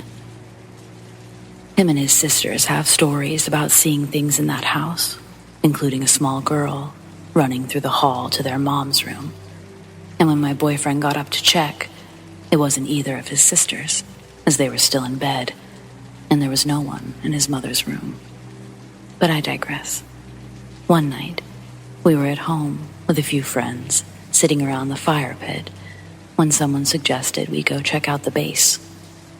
It was around 11 p.m., which was a good time to go, as you had to be sneaky about it, being that there were still people living at the bottom of the hill, and they would often report you to the police for trespassing. Narcs. I had never been there, and I was very excited to go. I'd heard all of the stories, and I'd wanted to go for a while. We all piled into our friend's truck, 5 of us, and headed over. Once we got there, we had our lights turned off and quietly drove into the recreational hall parking lot. We were getting our nerves together to go out and head up the hill, passing out flashlights and looking around to make sure no one was watching. We would have to sneak out of the truck and quietly run up the road until it reached a part that had some good tree cover. Just then, someone said, "Hey, what is that light?" We were all looking up the hill, and through the bushes, we could see a little light bouncing around. We would see it for a few seconds, and then it would be gone behind the trees. Then back again, and then gone. Finally, it was gone for good. We decided, yeah, it was weird, but let's go. Just then, at the road going up the hill, where we were going, just at the part where the trees cleared, we all saw something. We couldn't decipher what it was. A person, a shadow. It was moving. It was coming down the hill towards us. Then we saw that it was 3 things. Shadows, people, whatever. These 3 shapes looked a lot like soldiers. They each had what looked like rifles resting on their shoulder as they were walking. It was so dark, all of us were freaking out. "That looks like soldiers," someone said, followed by, "Are they carrying guns?" We were at the army base, and we were all seriously considering that this may be 3 ghost soldiers. When they got closer, we realized they had something on their faces. It was gray and white. As they came closer, it was skulls. They had skulls for faces. At this point, we were all freaking out. They got close enough, still walking down the hill, for us to realize that they were 3 men, large men, not ghosts, holding baseball bats over their shoulders, with black hoodies on, and skeleton masks on. We all slouched down as much as we could and peeked over the dashboard and from behind the back seats. As they came off of the base road onto the house roads, they pulled their masks up and lit up cigarettes, walking back to one of the houses. We were shocked. What on earth were they doing up there? Grown men with baseball bats, dressed like that. It was terrifying. We should have called the police, but, what would we have said? And what proof did we have that they even did anything? I was worried someone was up there that they had hurt, or that they may have been protecting something that was up there. But the scariest part about all of it was thinking, what would have happened to us if we would have run into them up there in the abandoned army base? It still gives me chills. Needless to say, when they were out of sight, we bolted out of there and went home. I still have never seen the army base, and actually, a few years ago, they demolished it. The other buildings below are still there, and the homes are still being used to this day. I have been back to check out the other buildings, but couldn't get inside. However, as I was walking away, I did see a shadow of a man leaning against the side of the building where you can't get to. And I wasn't the only one to have seen him. I knew it wasn't just a person because we could see through him.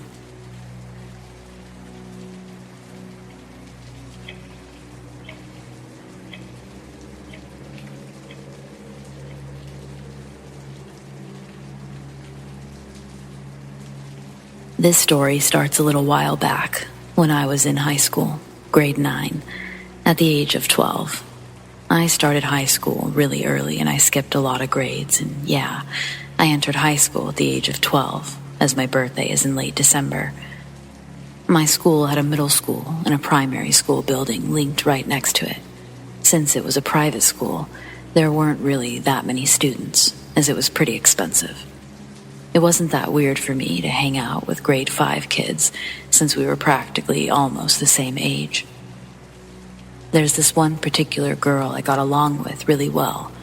We shared the same preferences, and so we would hang out a lot.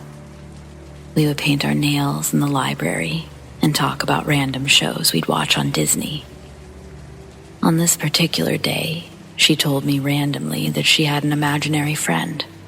I brushed it off as her joking and just went along with it, making fun of her imaginary friend. I can't remember what it is exactly I said, but my friend looked at me, scared, and said, "Lucy is not happy with you."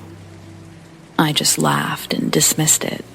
I never thought of Lucy again, until one night I went to bed normally without anything on my mind at all, and then I had this dream, this very realistic dream. I was laying in bed, the exact position I'd laid before dozing off.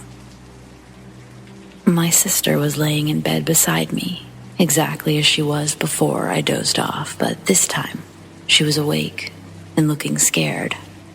I was also scared. We were both looking at one door, the bathroom door.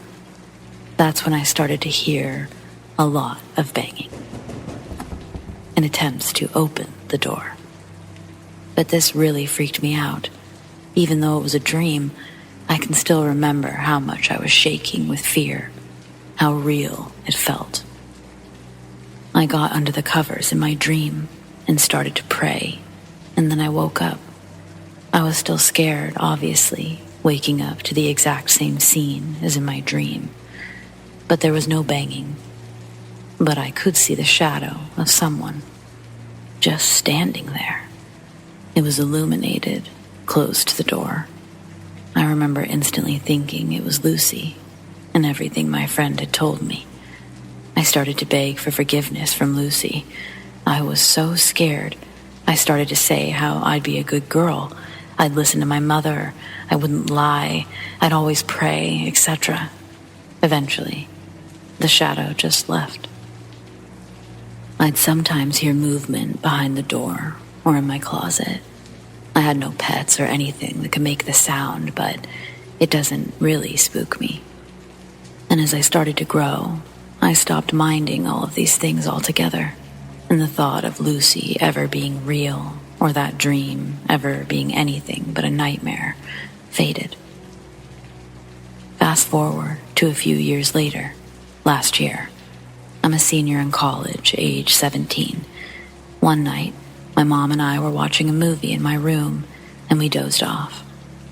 She frantically woke up and shook me awake, telling me something had bitten her on her feet. I tried to examine her feet for any sign of bite marks, but I saw nothing. She then started to feel numbness on the left side, and she told me it felt like paralysis. So I called my brothers, and we took her straight to the ER. After taking her vitals at the ER, the doctors said she was having a stroke due to hypertension.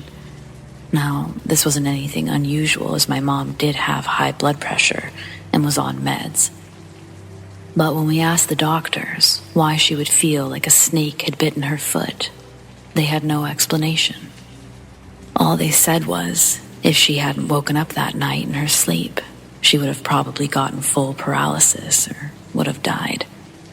My mom then told me a few months later that something had tried to wake her up by touching her feet. So she assumed it was one of my little brothers and didn't mind. Then that's when she felt the snake bite that woke her up. My mom and I do believe in the paranormal, jinns, and at first, she told me she believed it was probably a bad jinn that had attacked her. But since there was already a logical explanation as to why she had the hypertensive attack in the first place, we came to realize that whatever it was that had tried to wake her up was probably trying to save her life. She also admitted she'd skipped one of her doses when she noticed her blood pressure was getting a bit low. I don't know if this is at all connected to Lucy, but I feel whatever it was that was in that room that scared me into being a good girl wasn't entirely evil. I believe it saved my mother. But what do you think?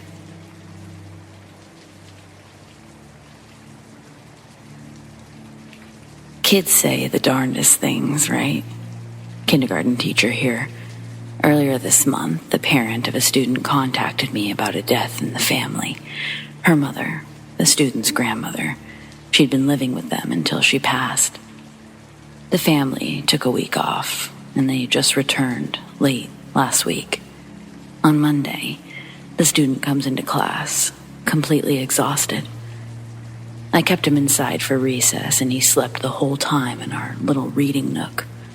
Before the kids got back in, I woke him up and asked how his weekend was and why he's so tired. The little boy tells me his grandma is keeping him awake at night. I ask if he's been having sad dreams that have been waking him up. Experiencing a close loss is traumatic for a child, and originally, I assumed and expected him to be a bit off after he returned. But he says it's not when he's dreaming. Before he's asleep, Grandma hides in his closet and calls out for him, calling his name and telling him to come play with her. He says it scares him, so he tries to stay as quiet as possible. I ask if it could be the sound of a TV in another room or loud neighbors, and he says no. He knows it's her because when he doesn't reply, she sometimes will poke her head out and either keeps calling for him or starts meowing like an old cat. My next question is, has he told his mom about this? He said yes, but she doesn't believe that Grandma's hiding in the closet. I asked, why doesn't he just go to Mom's room when Grandma scares him? He says the closet is right next to his bedroom door, and he's afraid that she'll jump out and grab him if he tries to run. All my years as an undergrad, still paying off college debt, and I'm already running into problems I wasn't taught how to handle. So, next recess, he and I visit our school's guidance counselor. She's amazing with children and a seasoned vet when it comes to tackling tough situations. But even she was at a loss for words when he finished his story. She asked him to draw a picture of what he sees. She and I shared the same uneasy expression when his drawing was complete. After school, I called his mom to converse about the day. Speaking with his mom, she's well aware of her son's fears. She also told me that she's been hearing noises too, but doesn't want to scare her son by confirming his fears are real. She said that her next plan was to get in contact with their church, to get someone over there to bless the house. Until then, she's going to let him sleep in the living room this week. Guess I'll have to wait until tomorrow to see if Grandma pays another visit. Childcare workers. What's the darndest thing kids have ever told you? How would you handle this situation?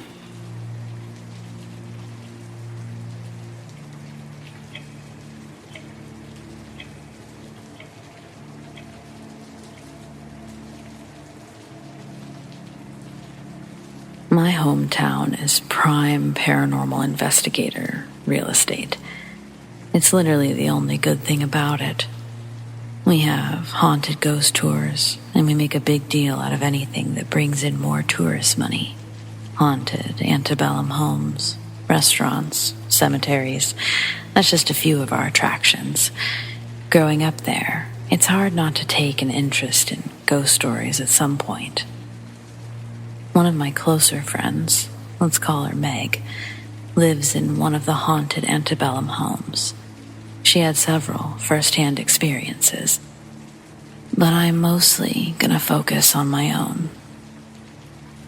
The nursery. The nursery has a story unto itself. No one has used it since the family living there before the Civil War.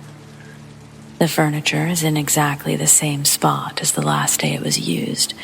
The father was an army major, but he retired after some Indians put an arrow in him. When he got home, he learned his son had died from scarlet fever, and it broke the man.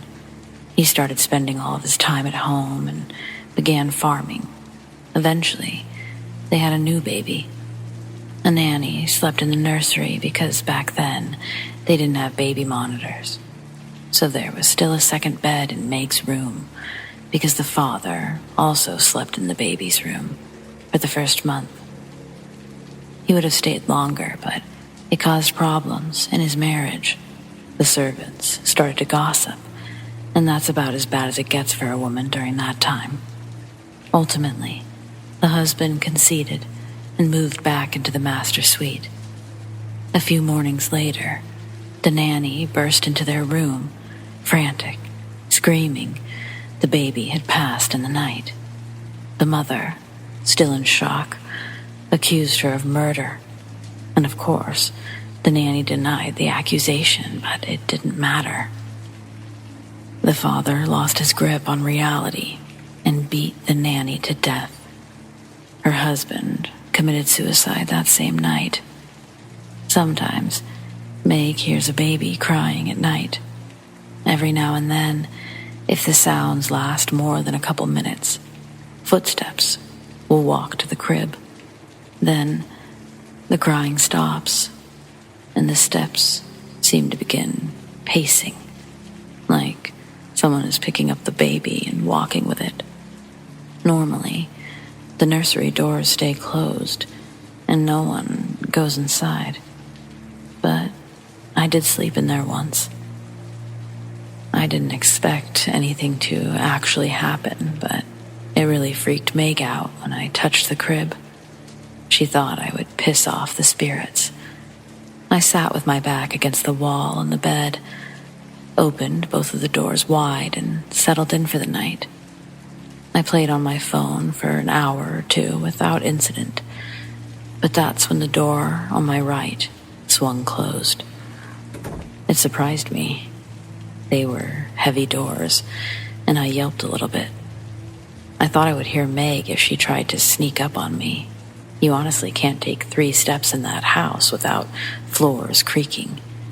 Still, I didn't hesitate. I ran down the hall hoping to catch her, but there were no retreating footsteps. No, nothing. The hallway on that side extended both ways. I ran the shortest path to Meg's room, sure that I would run into her any moment, but I made it to her open door without trouble. When I looked in, Meg was sound asleep. Well, I wasn't sure she was asleep, but she looked damn convincing. I was sure she would deny it if I played the game of waking her up, so I retreated. I sat in my original position and replayed the events, assuming she did sneak into the doorway, reaching her arm inside and pulled the door closed, straight in front of me with the lights on, making no sound. Then, how did she get back to her room? What else could make the door close? AC kicking on? No, it stayed off in that part of the house. Likewise, no open windows or anything else to contribute to an air draft. It had sat perfectly still up until the point of it closing. I tried to recreate the event, but I couldn't make the door shut at all, not to latch. Finally, I accepted defeat and went to bed, too tired to care anymore. I was deep in a dream. I really didn't want it to end, when the sound of a crying baby leaked in. Have you ever had the sound of something in the real world seep into your dream? Creates a confusing moment of both coexisting before you realize, oh, this is a dream, but that noise isn't. That's what happened to me. It took longer than usual to understand because there's no baby in my life, nor Meg's. There's no reason for me to immediately think it was part of real life. But then I heard soft footsteps right next to me and a light whisper of shh. And that's when I remembered where I was sleeping. My eyes shot open, and for one instant, I saw a dark figure standing over me. But as my vision focused, there was nothing there. Everything was silent for a fraction of a second, and my heart was just beginning to slow when both of the doors suddenly slammed shut simultaneously. I didn't wait to see what else would happen. I grabbed my pillow, ran to a different guest room, and though I never quite fell asleep, I didn't experience anything else either.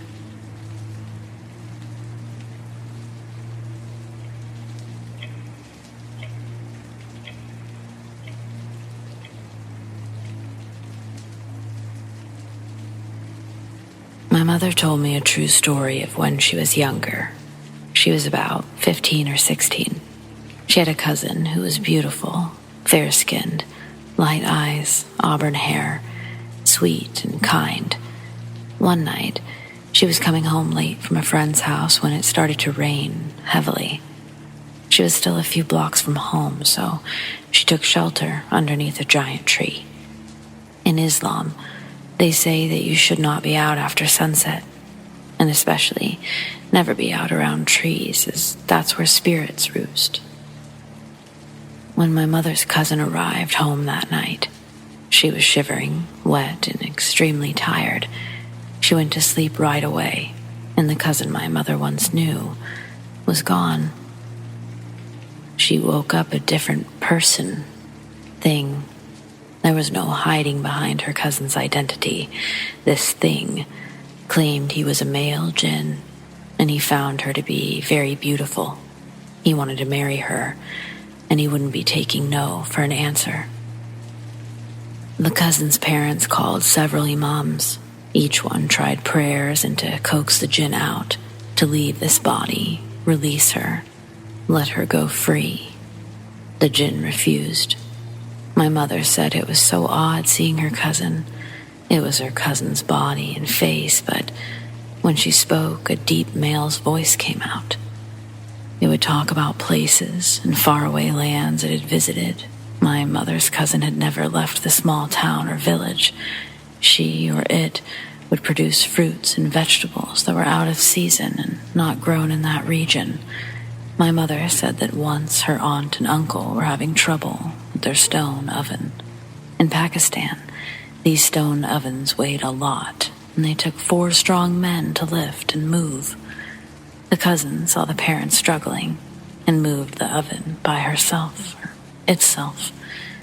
That was not their daughter. The strength and the power that it displayed might as well have been magical. Things that it did, such as producing the fruits and vegetables without leaving the house, it's unexplainable, but at the time, they knew this wasn't their daughter trying to be someone else. This was someone else. My mother said the jinn stayed in her cousin's body for almost a year until her aunt and uncle's story reached a very poised and renowned imam. He traveled to the home and read Quran. They had prayer, had the cousin drink Zamzam water, didn't leave her side until the jinn finally left from the torture. My mother said her cousin didn't remember anything. It was as if her life started again from the night she originally came home from standing underneath the tree. My aunt and uncle didn't tell her and had everybody else promise to never tell her anything about the possession. My mother said her cousin was back, the same happy, sweet, and kind girl that she used to be. She went on to get married to a nice man from her college, and they had 4 cute children. She's in her 60s now, and she doesn't know what happened to her all of those years ago. My grandmother hesitantly confirmed the story, providing more details, only after promising I would never speak of it to anyone in Pakistan when I go to visit relatives.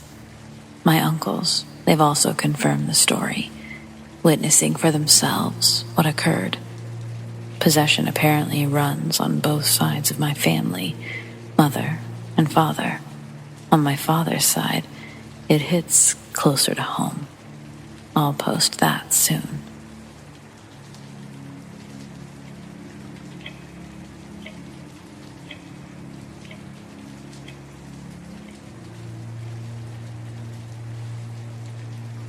I've always been a big believer in the paranormal.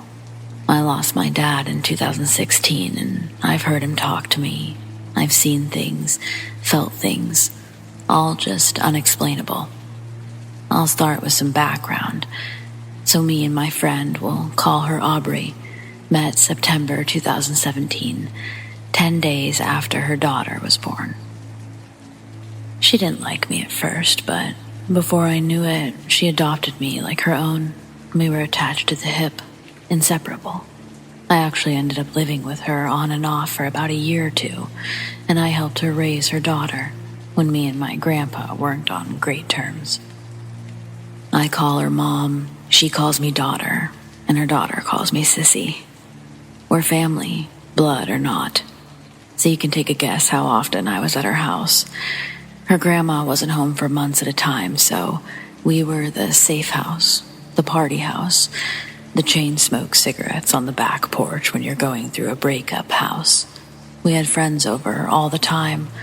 We were all super close, and that house was like a breeding ground for paranormal activity. Knocking on walls, footsteps down the hallway, things moving around, voices, the feeling of being watched, the random cold chills, even the piano playing by itself. Me and Aubrey's at the time boyfriend heard it from 2 separate rooms one night. It was only us 3 in the house. I could tell you guys 100 stories of things that happened in that house, not just to me, but to all of our friends. My fiancé was waiting by himself for me and Aubrey to get home, and he heard voices, like a conversation in the hallway. Grabbed a bat to start swinging, but no one was there. Anyway, this particular story happened in 2018. I I had just recently graduated high school, so I was always at her house. We enjoyed a nice smoke session on her back porch every once in a while, but she still had to mom, and I still had to sister, so we never got blasted out of our minds. Just a few hits and smoke some cigarettes, go to bed for the night, when it was just us. Sometimes we'd stay up later, just talking and laughing, but at the time her daughter wasn't sleeping well, so we were usually exhausted and just wanted to sleep. This night, we had a friend of ours, we'll call him James. We had him come over to hang out for a bit. We all smoked a little bit, talked, laughed, and then James left, and we decided to call it a night. Aubrey was exhausted, and I didn't really want to be out there alone, so I came inside too. So Aubrey goes back to bed, and she always turned her phone on Do Not Disturb because she didn't want to wake her daughter. It was always a fight to get her to go to sleep. We did everything we could to not wake her up again. Brief layout. You walk into the front sitting room from the front door, and there's the hallway to the left that leads to the bedrooms and the bathroom. And to the right, there's the doorway to the kitchen. All the way to the right, the north wall, and the doorway to the living room, right next to it, on the east wall. There's a pull-out couch in the sitting room that you can see into the kitchen from, so I have a clear look to the porch as well as the TV from where I'm sitting. I've been inside for probably about an hour or two.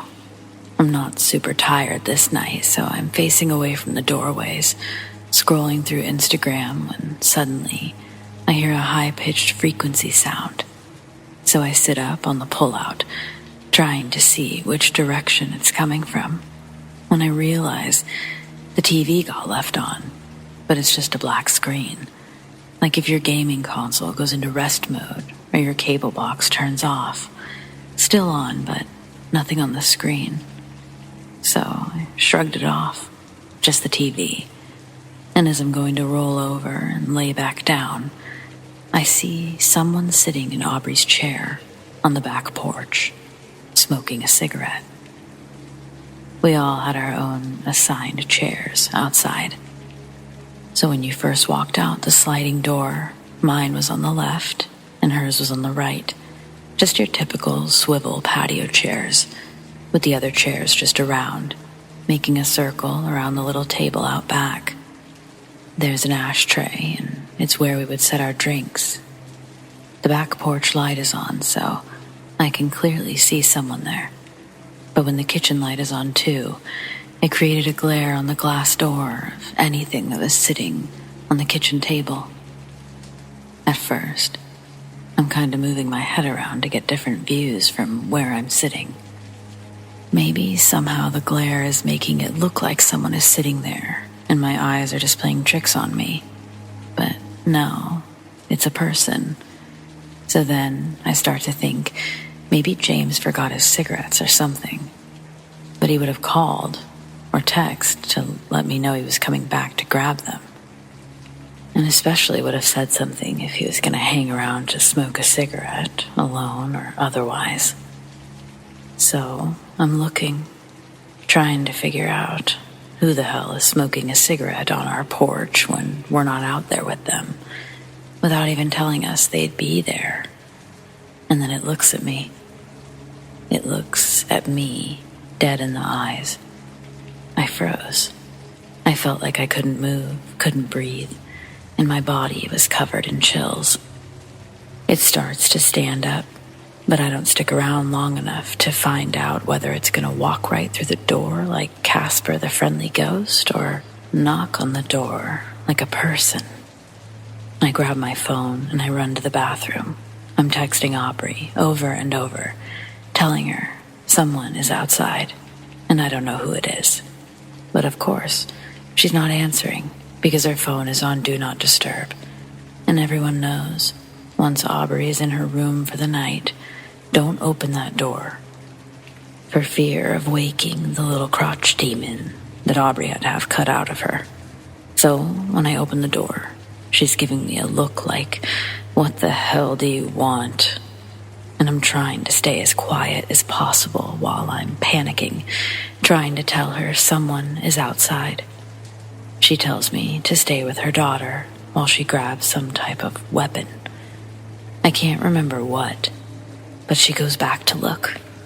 She comes back and tells me she didn't see anything. No sign of anyone. Nothing. She grabs the baby monitor and comes out to the living room with me for a while. I tell her what just happened, and she offered to let me sleep in her room that night. I did.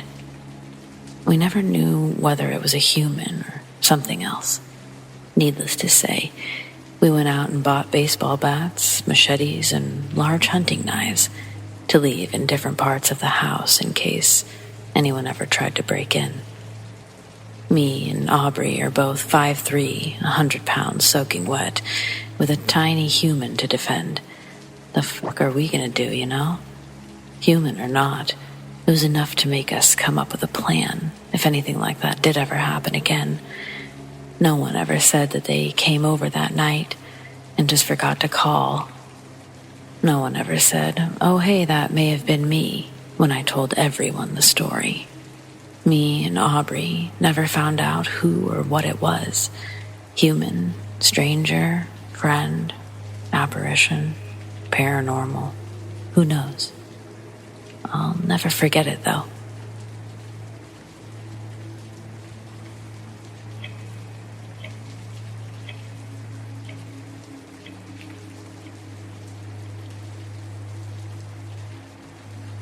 My career in journalism was short-lived. The drive it took to uncover a hard-hitting truth wasn't really my thing. I wrote for my town's weekly newspaper. We covered all the local happenings going on in our small community. From church bake sales to school fundraisers. We'd also be at the high school home games for whichever sports season.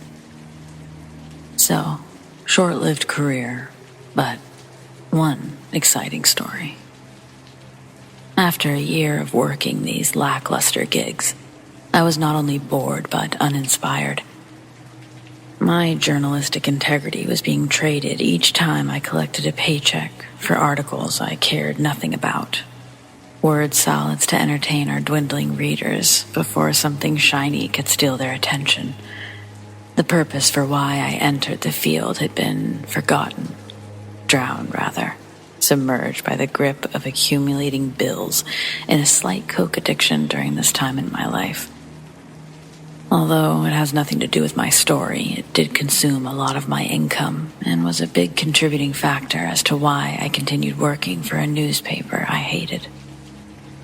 And because I mentioned it, I feel like I also need to state that I never became a cokehead. I was a functioning addict, if you could be that. First time my dad found out was when I called him from rehab. My first son was on the way, and I wanted to kick every habit. Almost 23 years later, we're still good. So, let's get back to the story. So I'm assigned a story on an upcoming Police or People week. That week, I'm supposed to ride around with a few police officers and interview them. This week was set up as an attempt by our mayor to grow trust and humanization of our cops with the community.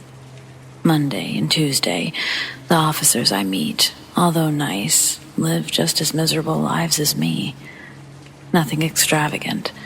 My biggest challenge was embellishing the notes I took to fill a whole column with such content as lived in Montana and played basketball in college.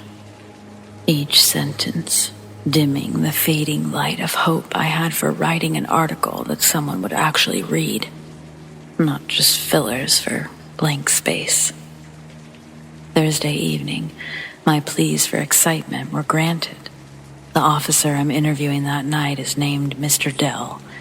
He was a rookie cop who'd just graduated from the academy. His bubbly personality was a stark contrast from his fellow officers. The glaze of hopelessness wasn't draped over his eyes when he introduced himself.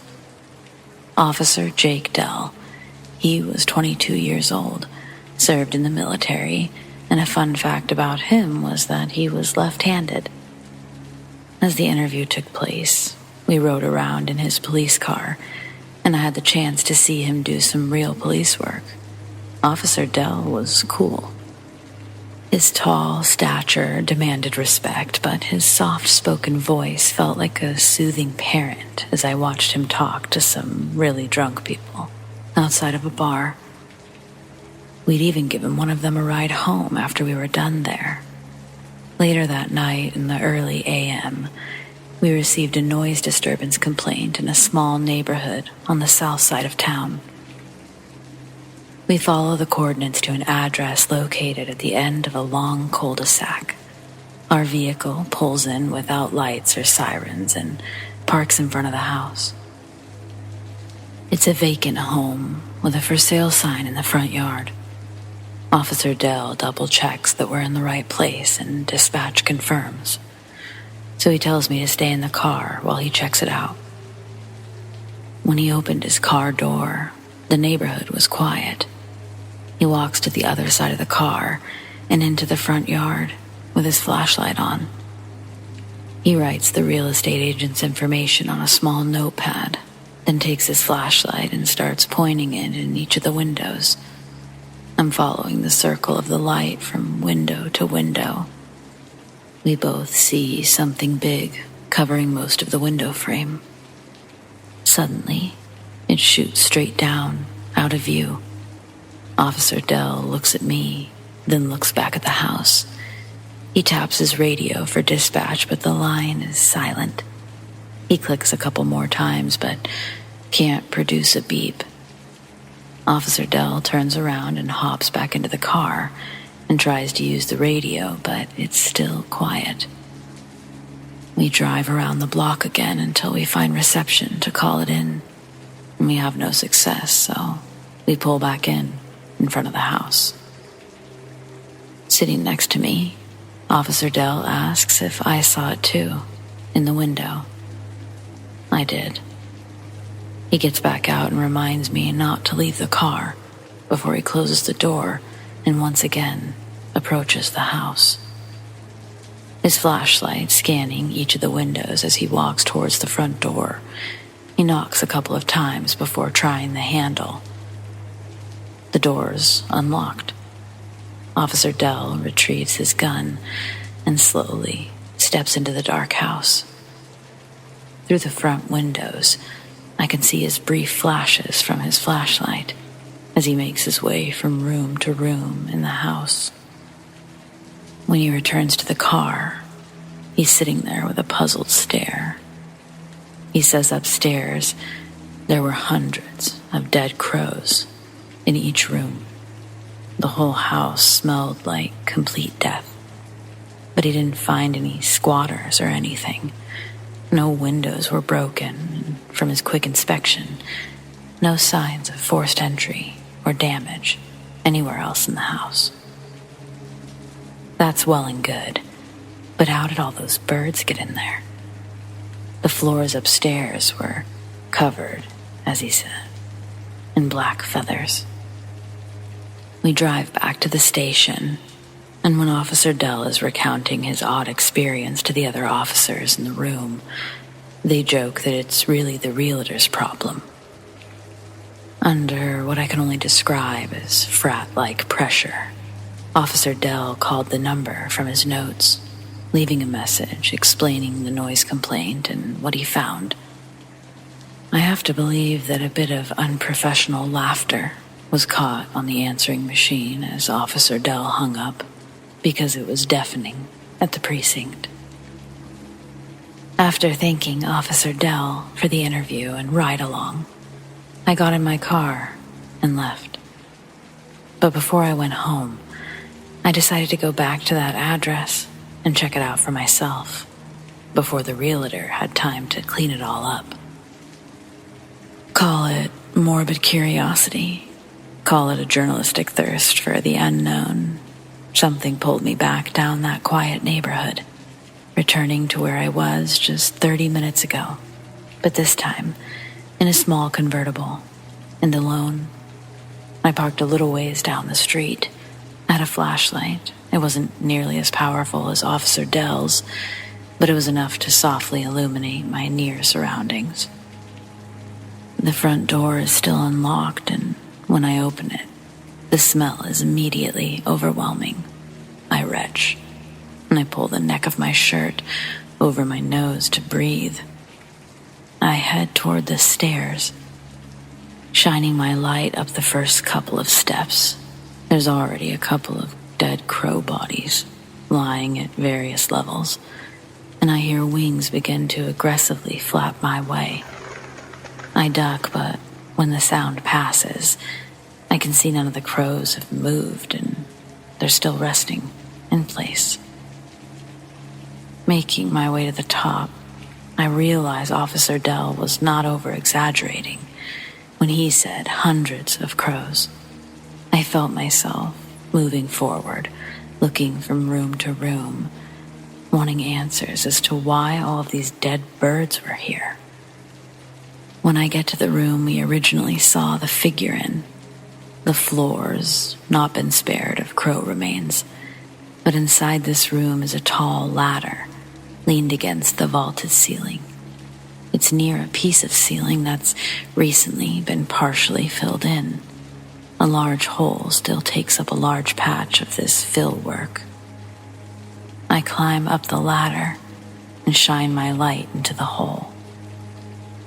There's a good 3-foot gap between the room's ceiling and the roof's interior, leading outside. That layer is undamaged, but the gap between looked like a wooden slide into the abyss of black, probably leading into the walls. I wasn't brave enough to climb in there, nor do I think I could have climbed out. I envisioned myself being stuck in there, upside down like an unfortunate cave explorer. And so I began to climb back down. Then the whole room suddenly flashed white, and I lost my balance. I fell off the ladder. I hit the floor. It knocks the wind out of me. And I lay and I wheeze until I get enough oxygen to get to my feet and run back to my car. I stayed up until the morning, trying to write a story about my time with Officer Dell. What ran in the paper was another cookie-cutter story about a rookie cop with big hopes for our community. I didn't have another opportunity to enter that house, and it sold a few months later. I'd be curious to know if Officer Dell remembers that night.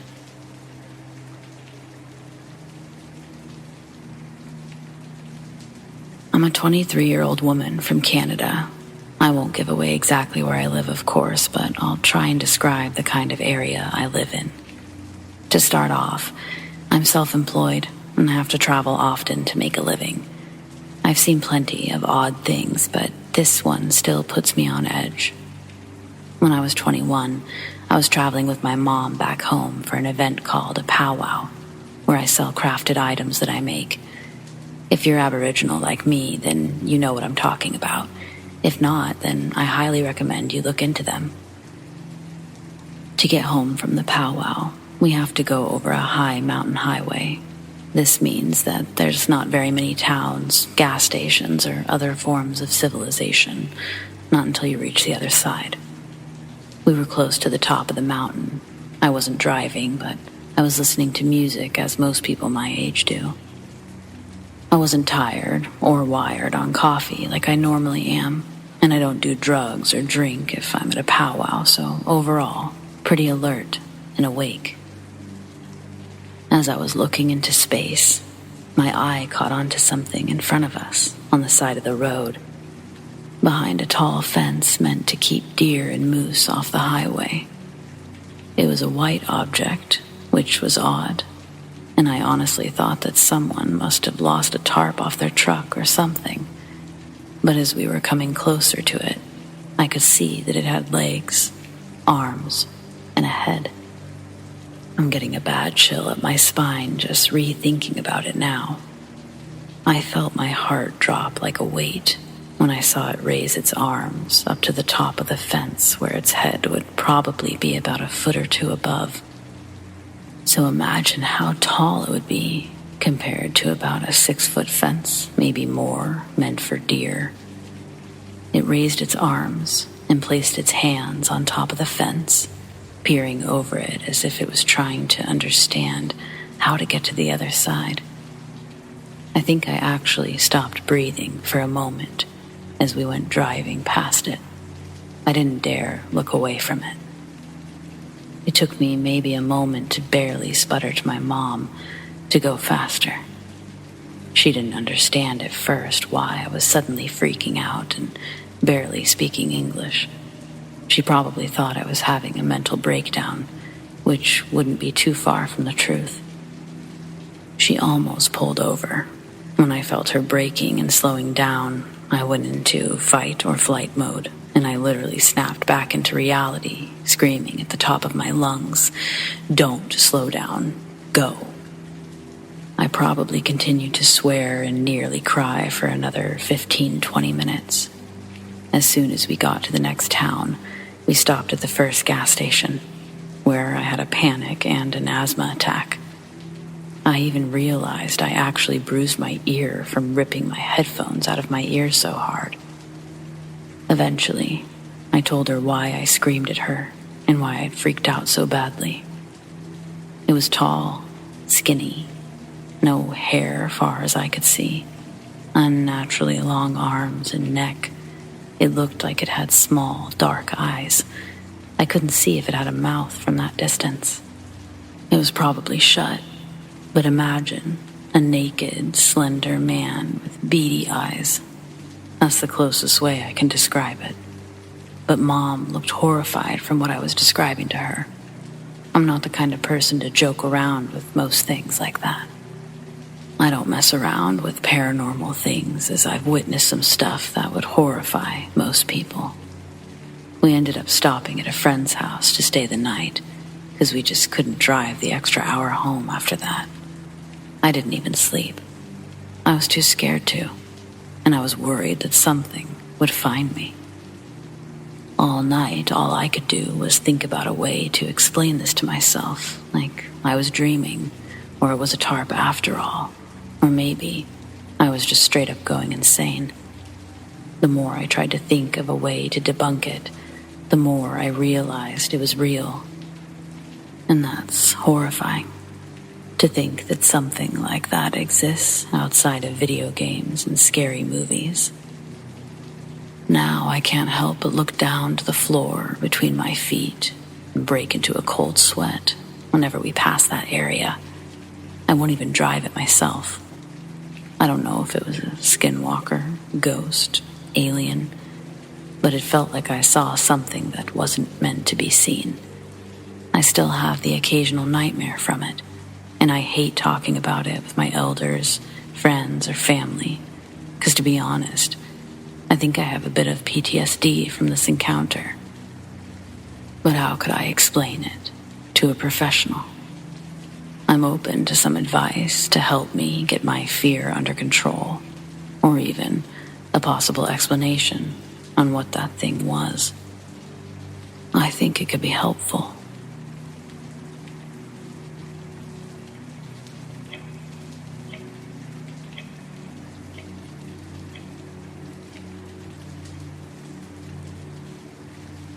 My name's Alex.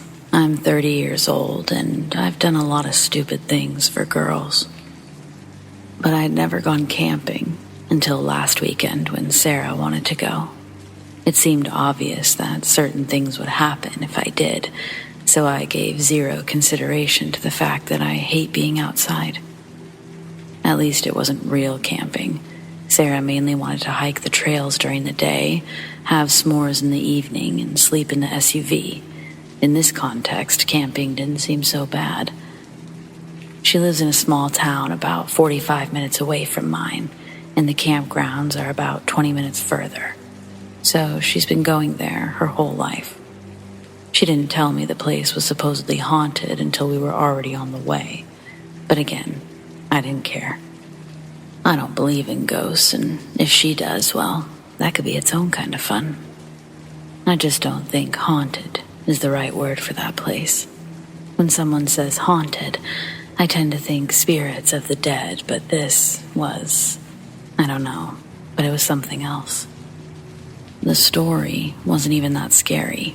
It's not like it was the site of some ancient battle or mass slaughter. It's not a serial killer's hunting grounds. It's just where a sick man took his family to die. I can't even remember his name.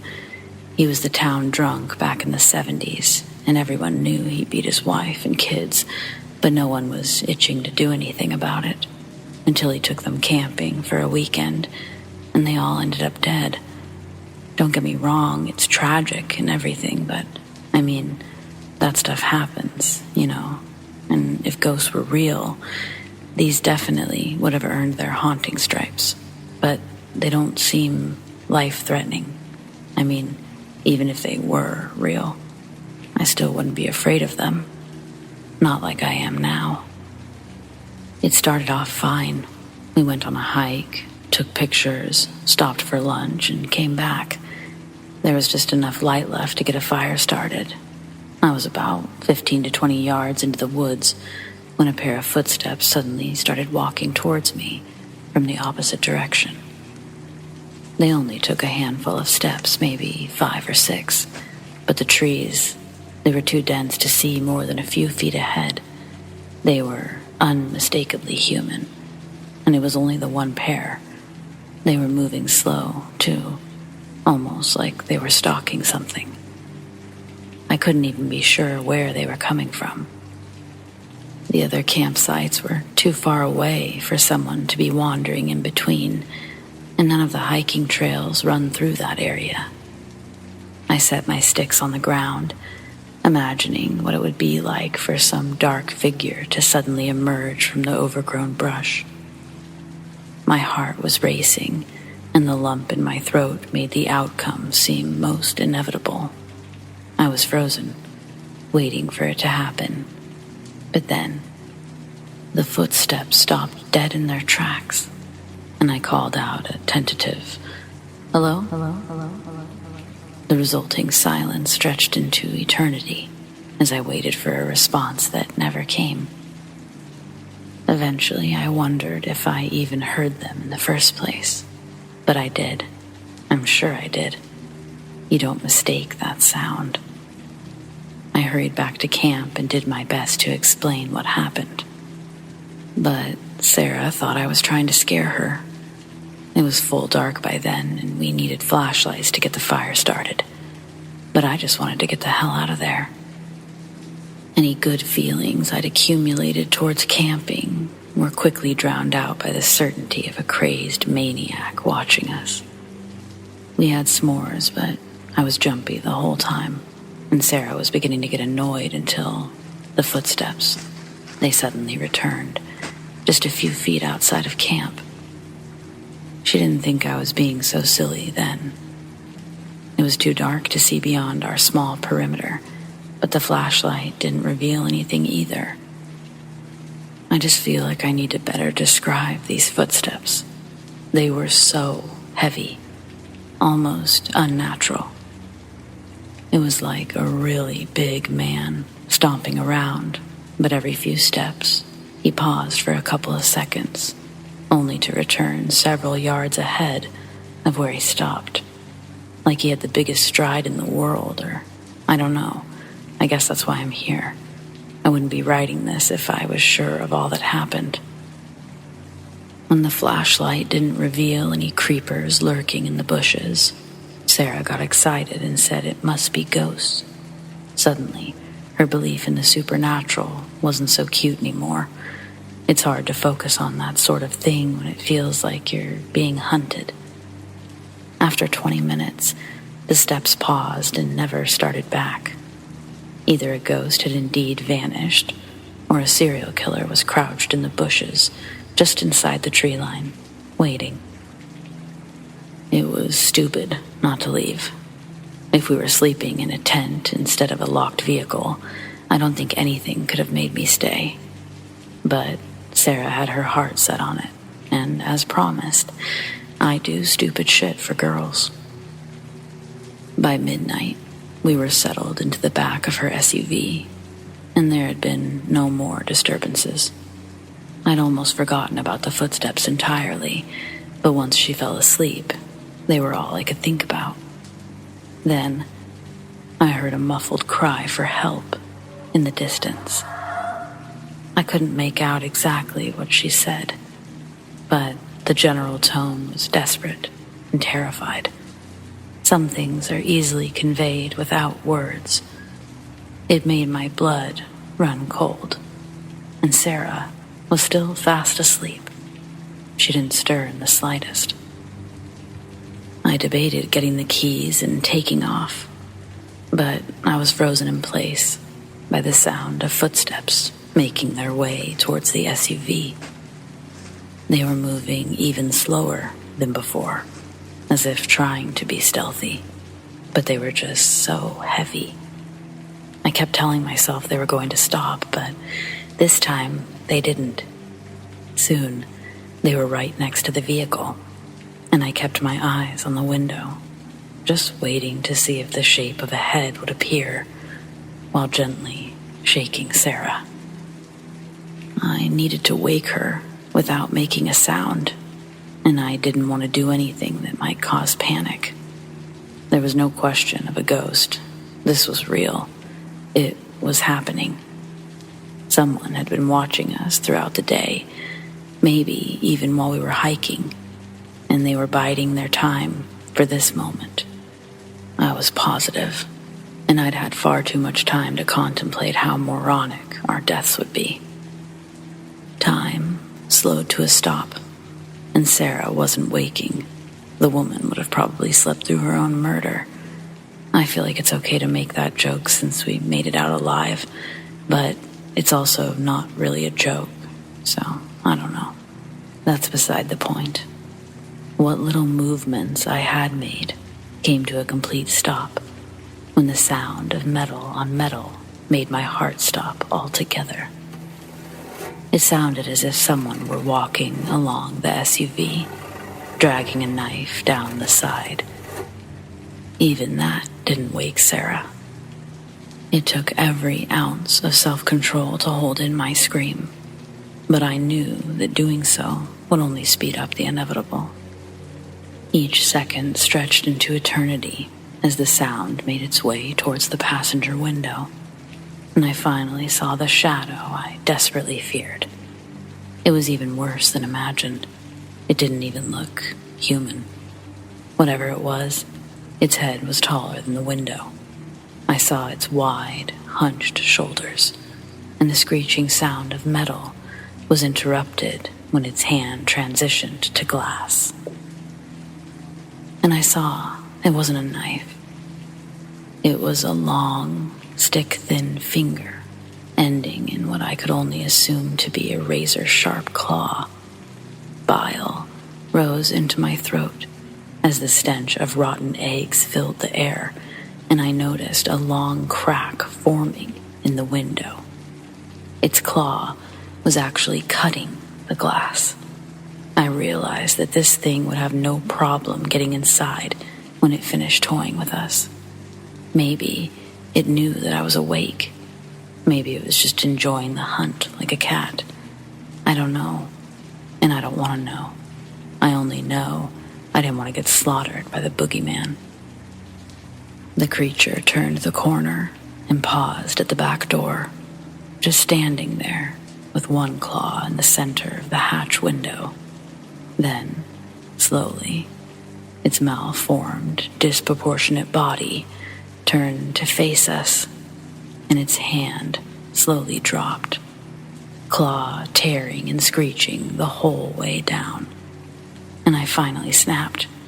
I leapt out of the sleeping bag, threw myself into the driver's seat, and thankfully, the keys were already in the ignition.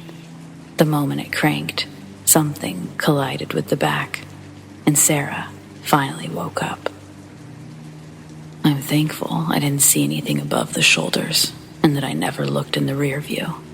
But the second I hit the brights and punched the gas, Sarah screamed in a way that made my blood run colder than it had the whole time we were out there. She doesn't want to talk about it, and I feel bad because we both probably need to, but at the same time, I'm terrified of finding out.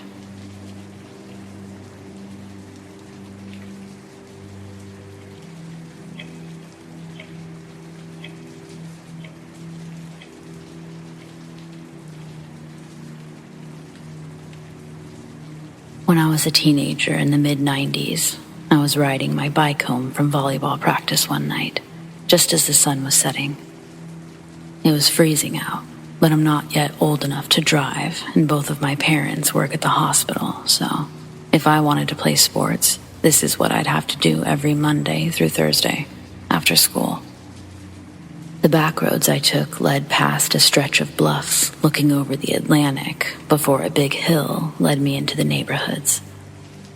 Riding on the sidewalk next to the fence, separating concrete and the grass of the bluffs, ahead of me I saw a large pickup truck, parked halfway on the street and halfway up on the sidewalk. It had its back bed door down. Next to the truck, on the other side of the fence, I see a man dragging a zipped sleeping bag to the edge of the bluff. He then dropped the side he was pulling and went to the other end. I stopped my bike and I watched as he struggled to lift that end up before dumping it over the cliffside, then watching its descent. This whole thing really freaked me out, so I started pedaling as fast as I could past the guy, hoping he wouldn't notice me. But he does, turning around right as my feet started cycling. He didn't move towards the truck, but he followed me with his eyes all the way past his truck until I was out of view down the hill. When I got home, I called the cops. They said they would send somebody down there to check it out. I gave a description of the guy and his truck and told them I didn't recognize their license plate, but I knew they weren't from Maine. Nothing ever came of it, though. For all I know, this guy could have been illegally dumping garbage into the ocean using a heavy sleeping bag. But the whole situation really freaked me out.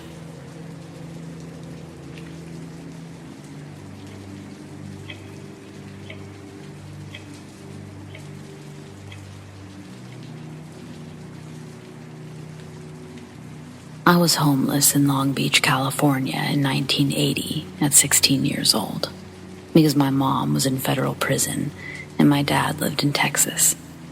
I was staying in cars and garages, and one day I was hitchhiking from downtown to Belmont Shores, and I was given a ride by a dude who was kind of strange, but I wasn't worried. I was already a hard drug user, and I'd been arrested for 25 pounds of marijuana in Huntington Beach, but that's another story. So I was picked up by this dude, and we drove down Ocean Boulevard, and he says to me, I have to make a short detour and pick up some volumes. I said okay. We turned onto Colorado Street and drove a few blocks up that street. He parked in front of a small apartment complex building, and he said, I'll be right back. I was waiting in the car, and he came from the apartment to the car. He said his cousin had locked the volumes in the safe, and that he'd paged him and was waiting for him to call with the combo. He asked if I wanted to come up and smoke a joint. I was like, okay, because I was a pothead. I followed him upstairs and entered the apartment. I sat down on the couch and immediately scanned the room for weapons because he was kind of strange. Long Beach is full of kind of strange people. I saw a pair of scissors and some other stuff scattered around the apartment. It was fairly clean and well kept. As I'm looking around, he reaches under the couch for what I thought was a weed tray. He says, Hey, you ever seen one of these? And as I look at what's in his hand, it's a pair of flex cuffs, and he says, Try 'em on, and attacks me. He grabs my wrists and pulls out a can of mace, spraying me in the face. He's able to get a zip tie around my wrists, but I pulled one hand out as he tightened it. I jumped up, and as we were fighting, I got to the scissors. I grabbed the scissors, and he got me in a bear hug from behind. I stabbed him in the face as he was trying to pin my arms. I'm fighting for my life, and I stabbed as hard as I could. His grip moved and pinned my arms, and he began choking me from behind. I was not able to breathe. I thought I was going to die. So I went limp, and I acted like I was done. He dropped me to the floor and dragged me to the bathroom by my arm. He opened the bathroom door and turned on the sink water and said, "Wash your face." And he left me standing there. I immediately jumped into the rim of the bathtub, and he stuck his arm in the door, holding a towel. I was going to jump out of the second-story window. When I saw his arm sticking through the door, I body blocked the door, and he fell back. I jumped over him, and I ran out the front door. I got to the front door, and to my horror, I saw that it was a key lock on the inside. I grabbed the doorknob and I turned it, and it opened. I ran outside and began beating on every upstairs door of the apartment complex. It was like 12 units, so I ran and I yelled, "Police, police, call the police." I ran downstairs, and there were two guys tossing a football in the street. They must have tripped out because I was freaking out, and I had a zip tie around my wrist. They asked me what was going on. I told them what happened. I was explaining what happened, and they cut the zip tie off, and the weirdo tried to come out and leave. The guys helping me told the dude cops are on the way and that he isn't going anywhere. I heard the sirens, and 3 police cars came with lights and sirens blazing. The police asked me what happened, and I explained what happened. They went up to his apartment, came down, told me I had to go up to the apartment. I didn't want to go back in there. He told the police I tried to rob him and stabbed him in the face. He argued with the police that he wasn't gay. But as the police looked around, they found stuff that would show otherwise. Not to mention, they now had the zip tie that was cut off my wrist. They took me outside and explained because I was a juvenile, my parents would have to come to the station to press charges. They told me that if they arrested him, I would be coming also. I said I refused to press charges because I didn't want my parents involved. They left, and I went on my merry way. My mom got out of the feds, and I moved to Texas for 5 years. I came back. My mom and sister had bought a house almost directly across the street from the 12-plex. My sister said she wanted to introduce me to her new husband, and I almost had a heart attack. It was the dude tossing the football that day, and he said, "Where do I know you from?" I was like, "You remember the kid with the zip tie on his wrist?" He was like, "No fucking way."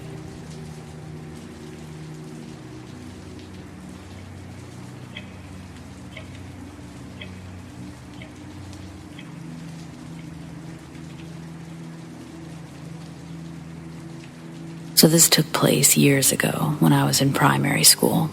I was maybe 7, 8, or 9 at the time. I'd just gone to bed along with my mom because I had school in the morning. To explain my house quickly, my bedroom was next to the kitchen and the bathroom. There was an archway to my favorite room, the lounge room, or my room, because I was always there. My mom was always in the kitchen. There were 2 doors in the lounge. One was the entrance, and the other was to my mom's room, where she would sometimes hit the hay on Fridays because she was so tired from the week. My mom had gone to sleep in her room, but I was still active and full of energy, so little me decided to get my energy out by mucking around in the kitchen for a bit, but remaining quiet to not get caught by my mom. In the kitchen, there was an LED tube hanging up because of my fear of the dark, and this allowed me to see a lot despite it being in the kitchen, and it wasn't pitch black that night. I could clearly see into the lounge. I mucked around in the kitchen, chuckling to myself, and little me decided to do a spin. The world spun around me so fast, until I spotted something in the lounge room entrance through my blurred sight. I stopped, and I looked at the lounge.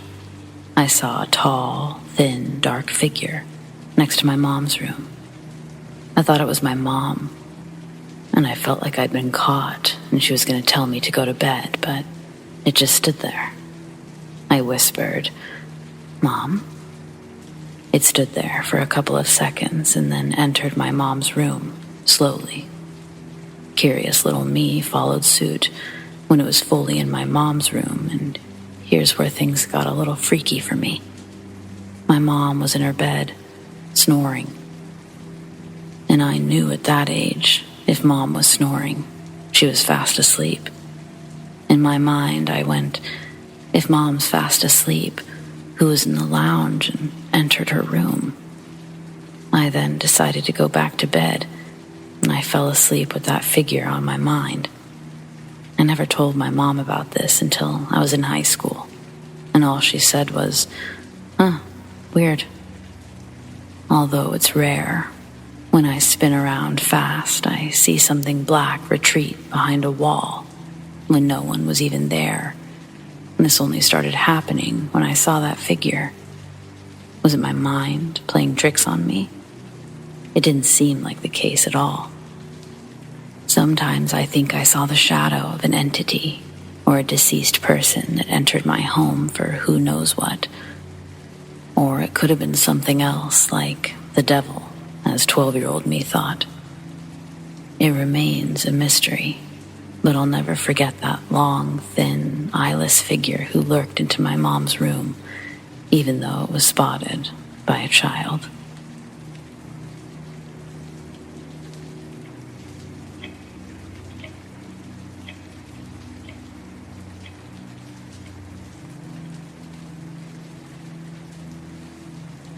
In 1965, my grandfather was the sheriff of a small mining town that I'd rather not say by name, Middle America.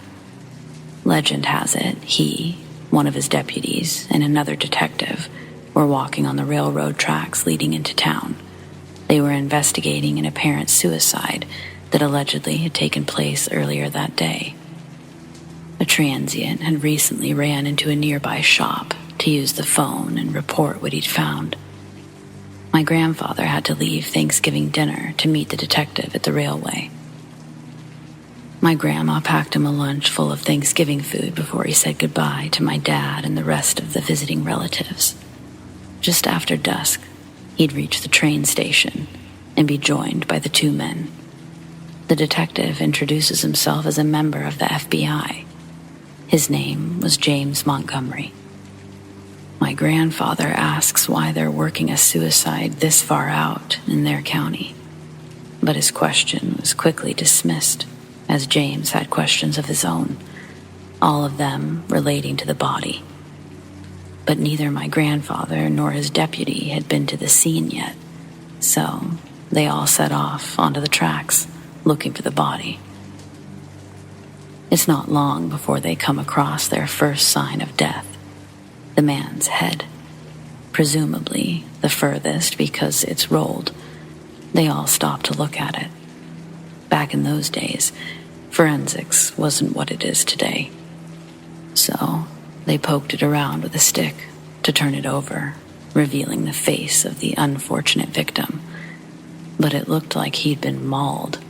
His nose had been torn off, and one of his cheeks partially separated from the jaw, broken in half right up the middle.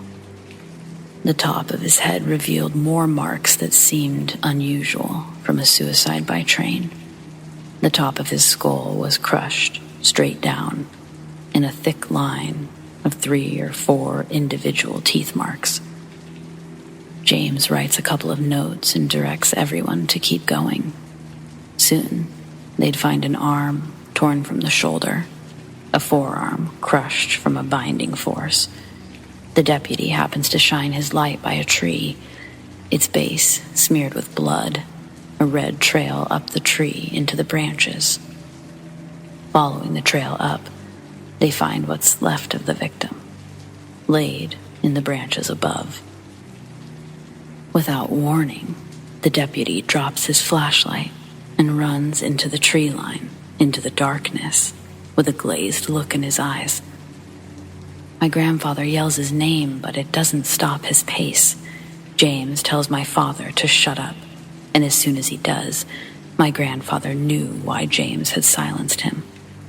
Immediately, he can hear a low whistle. Focusing on the sound, its frequencies nauseating. Looking for the source, he points his flashlight even further up the bloody tree. From a higher branch, both James and my grandfather witness a large, dark creature standing above them, looking down. James pulls out some sort of tranquilizer gun and begins to fire rounds into the looming figure above. It lets out a scream and begins to leap through the trees, away from the train tracks.